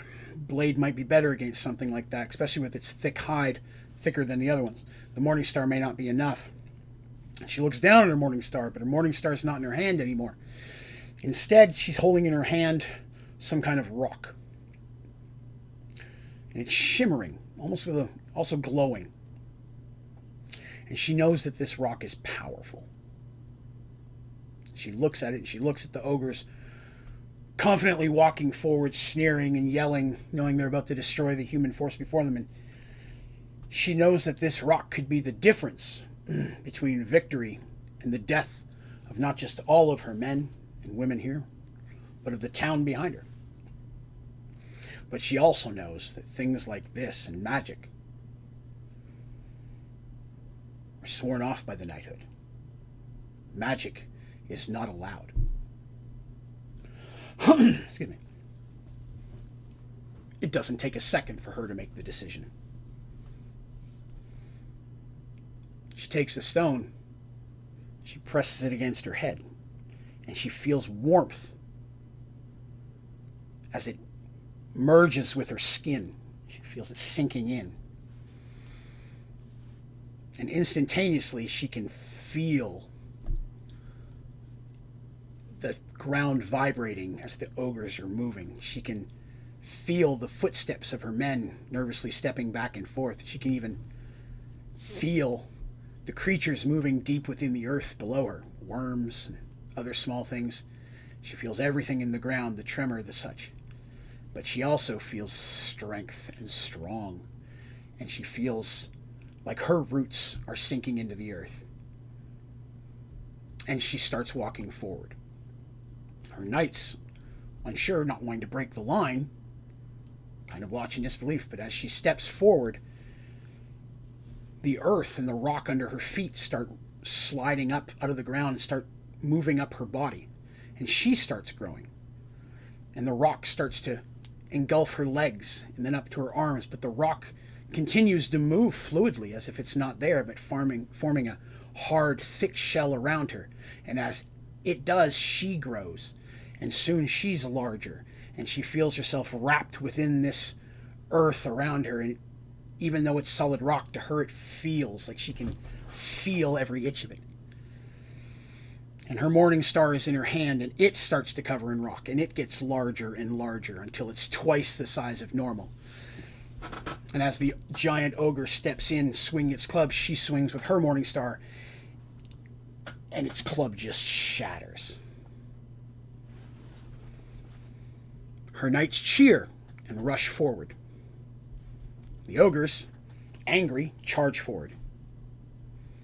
With one clench of her fist, she wills the rock beneath them to hurl up, and spikes of stone come flying out of the ground and from the sides of the hill themselves. She can feel them piercing the flesh of the ogres, tripping them, falling them, stabbing them, killing them. While at the same time, she can feel her own Morning Star come crashing down on the skull of that huge ogre, and just feeling it crumple under the weight of the stone that she's now a part of. As that massive body falls backwards, and the ground begins to shake and tremble, and more ogres are falling, she just starts smashing with that club, and ogres just fall. Only takes a couple of moments for the ogres to realize this is not the right decision for them. And in a rare show, the ogres turn and flee back across the field which they came. She pursues them only for a moment, taking down a few of the stragglers. But then she stops as she sees the ogres running for their lives, dropping weapons.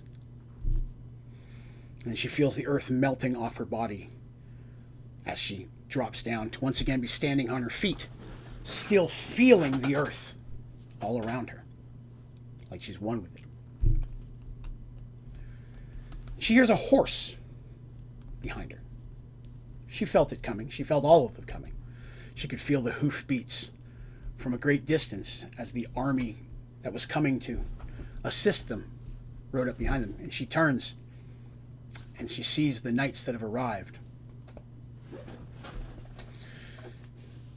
And the lead head knight, clearly denoted with rank, looks at her and says, "What have you done?" The arrest was immediate. Her weapons are taken from her. Her men aren't real happy about it, but clearly outnumbered, and these being their own men, nobody fights back. Mercy is arrested, and she is charged with breaking her vows. The next time period flows very quickly. It could be hours or it could be days, but before she really knows what's happened, she knows she's locked in a room. A simple bed, plenty of food and water. She's still a knight by all means, and she's still treated as such, but she knows that she's confined to these quarters, waiting until finally the door knocks and opens, and she sees a knight standing there, stern-faced, tells her it's time. She doesn't have her weapons or armor, they've all been taken. She can still feel the warmth of the stone in her forehead. She follows the knight into the grand chambers of the keep. She takes her place to stand trial. She's accused of using magic, and while her heroics ends do not justify the means, magic is a step to corruption, and it is completely unallowed.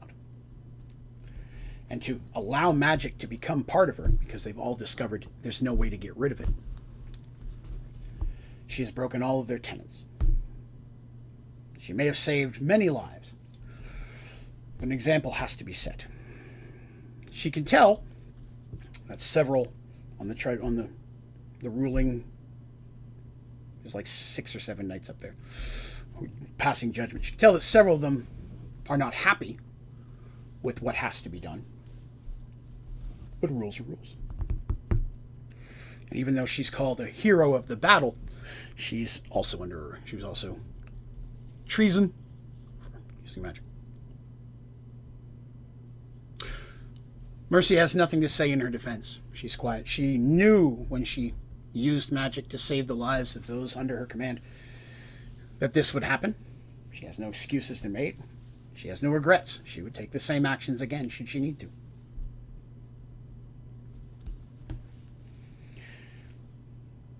The head knight stands, about to pass judgment. Mercy prepares herself, knowing what's to come. When the doors in the back of the chamber slam open, everyone turns and looks. And a group of knights come marching in, most of them younger. The head knight says something along the lines of, "You should not be here. It's forbidden. Great thing, things are being handled here. You must leave." And the knights continue forward. And one of them, a little bit younger than the others, but Mercy recognizes. She doesn't recognize him, like, I don't know who this is, but she knows, like, it's his second in command. You know, this is her right-hand man kind of thing in her troop, ranking-wise and such. And she doesn't recognize him, but she knows it's him kind of thing. Steps forward and states that this trial is a farce and that they will not allow it to continue. Mercy's actions have never, ever been anything other than protecting the good and doing what is right. And regardless of the means that she did that, she did it for the best reasons. And she succeeded in what their true calling is, and that is to protect the innocent and help those who need assistance. And that if this is how she is to be treated, then he and the rest of her command have no need of this court or of this knighthood. Mercy smiles, because she always liked the kid. His words are poetic, a little bit more poetic than she is. She lets him do the talking sometimes. She smiles to see that, they would rather do what's right than to do what's legal. And the knight said, "She'll be leaving with us today, and no longer will we follow your rules? And he tosses his shield down, and loud clanging noises, the shields of all the other knights hit the ground. They're not armed, they don't have swords drawn, they're not here to attack anyone. The shields are purely symbolic. They drop their shields. And the young man turns and holds out Mercy's Morning Star, which she takes. And in that moment, she realizes that she can do more good outside the confines and the rigidity of the knighthood that she was raised to believe in. If she does what's right, she can truly follow the tenets that she believes in. Sometimes that means breaking the rules. And she nods at the young man. And she looks at the knights to pass judgment. She turns and, walking with her men, leaves the room. The head knight calls out that this is a betrayal and that you are turning from the order. And the young man stops, and Mercy turns and looks at him and looks at them and says, the order turned from us long ago, and we are the betrayed, but no longer. And Mercy and the young man walk out the door into darkness.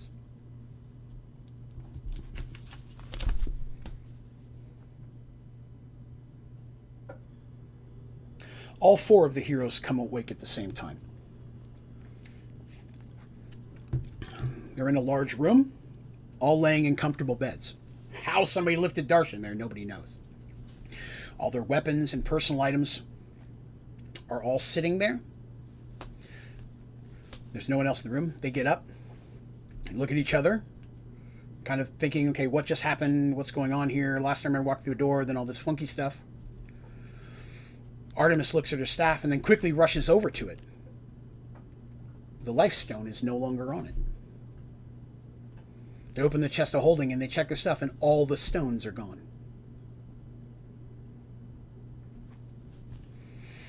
They're about to grab their stuff and run out to see what's happening here when the knock on the door, and it opens.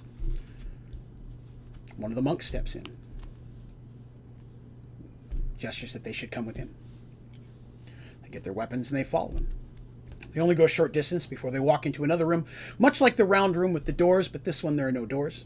There's just that one monk that spoke to them sitting in the middle of the floor. And they come walking in.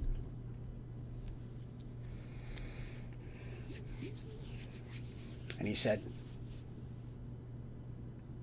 you were successful. Not all of you, but enough. And so for that, your mission will be completed. You have brought the 7 stones to join the 8th. And he reaches up and he pulls off the headband on his head, and they see the last gem merged into his forehead. In his other hand, he opens and they see all the other stones. And now they're worried. This guy's holding all 8 of these stones at this point, which in itself could be enough to really cause some damage. And he lightly tosses them into the air, but they don't fall. They kind of hang there for a moment. They hear the door close behind them. They look back. And the stones are now kind of spinning in a circle in front of him. You can see that he's casting some kind of a spell.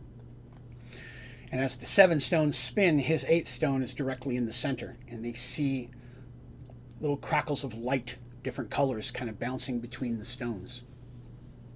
He said, the stones are a means to an end, and they contain what you seek. Prepare yourself. And they're like, well, what do you mean by And then there's just an explosion of energy. Lights blinding everywhere. And their hands are up, and they can't, even with their eyes closed, it's enough to like burn their retinas. And it hurts, it's so bright. And they feel themselves, they fall to their knees, and they're trying to put their face against the floor the only way they can to try to keep the light from leaking into their eyes. It hurts. And it's like a ringing sound of silence. You know, if you're in a room with no sound at all, so quiet it hurts. You can hear their own hearts beating. And then the light stops.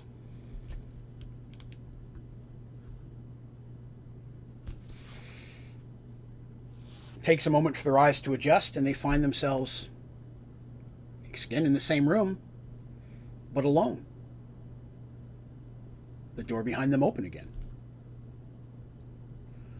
Darcy's like, I'm getting a little tired of this.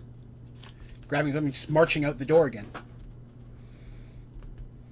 Takes them a few minutes to kind of find their way around, but they once again come walking into the grand chamber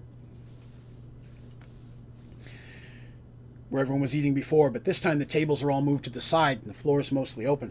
And they stop as soon as they walk in, because in the center of the room, lying on this large piece of what looks like a cloth, but thick, almost like leather, are all the magical artifacts, the weapons that were lost, the whole thing they were seeking to get. And with all of these weapons, if they can get them to Zoltan, he believes he can get them all home.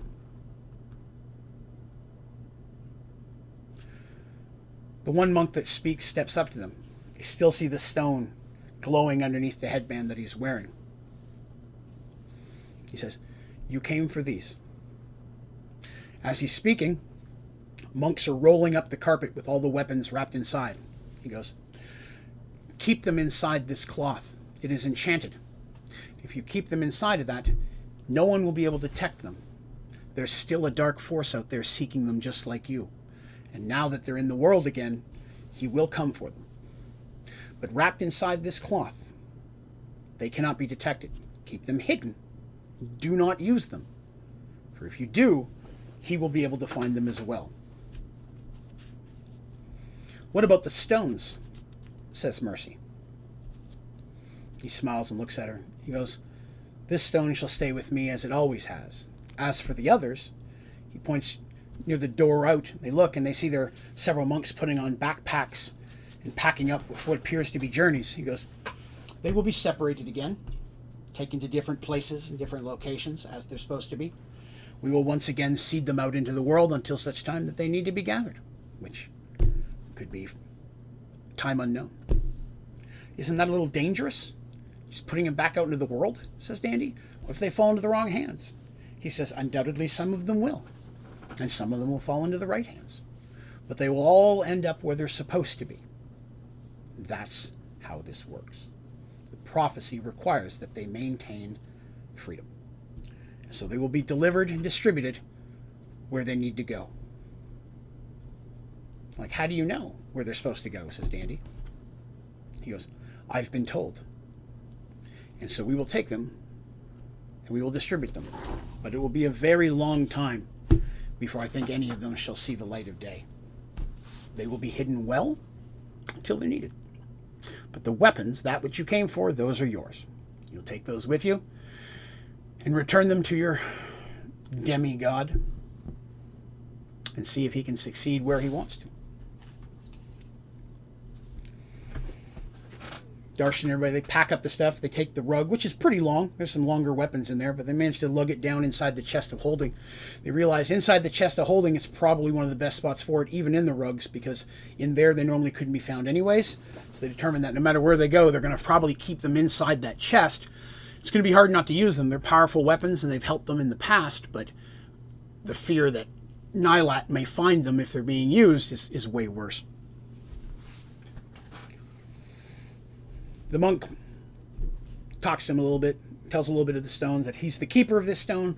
They have been in charge of these stones for thousands of years. They exist purely for the keeping of the stones, and the Eternity Stone will eventually pass into another one's hand when his life ends. But they will keep it safe, protected here. In this place, it cannot be taken from them. They don't explain what that means. He says, here, this stone cannot be taken. And as for the others, they will go where they need to be until they're needed. A couple questions were asked, filling a little bit of the backstory. But at the end of it, they have the weapons, everything that they've been seeking for. They've also got memories of the weird things and experiences they had when they went through their doors, and not sure what that means. They do find out that what happened was not real, was not physically existing. It was something magical in nature, which makes Dandy feel a lot better, because that means she didn't really kill Michael, which she was stressing about. But supposedly it meant something about them and something that will happen to them in the future, which does make her nervous. But gathering up the weapons, it's time for them to go home. Luckily, they have their rings of teleportation, and they can pop back home very, very quickly. And so that's what they bid the monks farewell, thanking for their assistance. And they use their ring of central teleportation to teleport back to their homes, appearing in the darkness in the basement. And they appear inside the secret hidden room that's completely trapped and guarded, that no one else can get into. And they appear there like they always do. And before they can even move, from behind them they hear, "Hello, friends." And that's where we're going to stop for today. So I know we ran way longer than normal. This was a much longer tale. I probably should have broken this into 2 episodes, but we were kind of right into it there, so I apologize for the length. This may be listed as 2 separate episodes when I post it audio on iTunes and Spotify. Just depends on how big the file is. If it's too long, I may have to split it into 2. I won't know, but I will have them up tomorrow one way or the other. So if it comes up as audio, this is episode 18. It may be 18 and 18.5. If I can get it all in one, I'll definitely do so. But thank you very much. As a quick side note, where we stopped here in the story is exactly where I stopped when we played it. And the young lady who was playing Dandy and Mercy actually was going away for a few months. She was actually going out of the country. And so they had several months to sit and stew to figure out who that was. And boy, did they have a lot of ideas. So it was several months before they got to find out. But luckily, you guys will find out in 2 more weeks when we enter into what I consider the next chapter of the Mergeworlds story. I'm very excited. I hope you all enjoyed it today. If you did enjoy it, please click like. Also, be sure to hit subscribe. You can go to my website, Onlydraven.com, and there you can join our Discord channel. You can also see the streaming schedule, all my socials. Follow me at Twitter. Tomorrow I'll be announcing a special Twitter-based contest for a cool prize. You'll see that coming out tomorrow.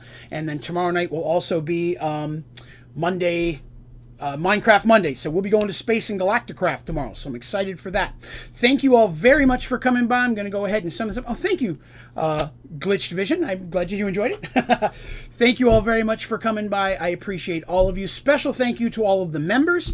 I appreciate you folks being part of the membership are really what helped me finance and be able to do all this stuff. If you click the join button on my YouTube channel, you'll see what's part of a membership. It's something you can sign up for if you're interested. And an extra special thank you to my moderators who helped me keep this all running. So thank you very much again. I'm going to go ahead and end this extra long episode.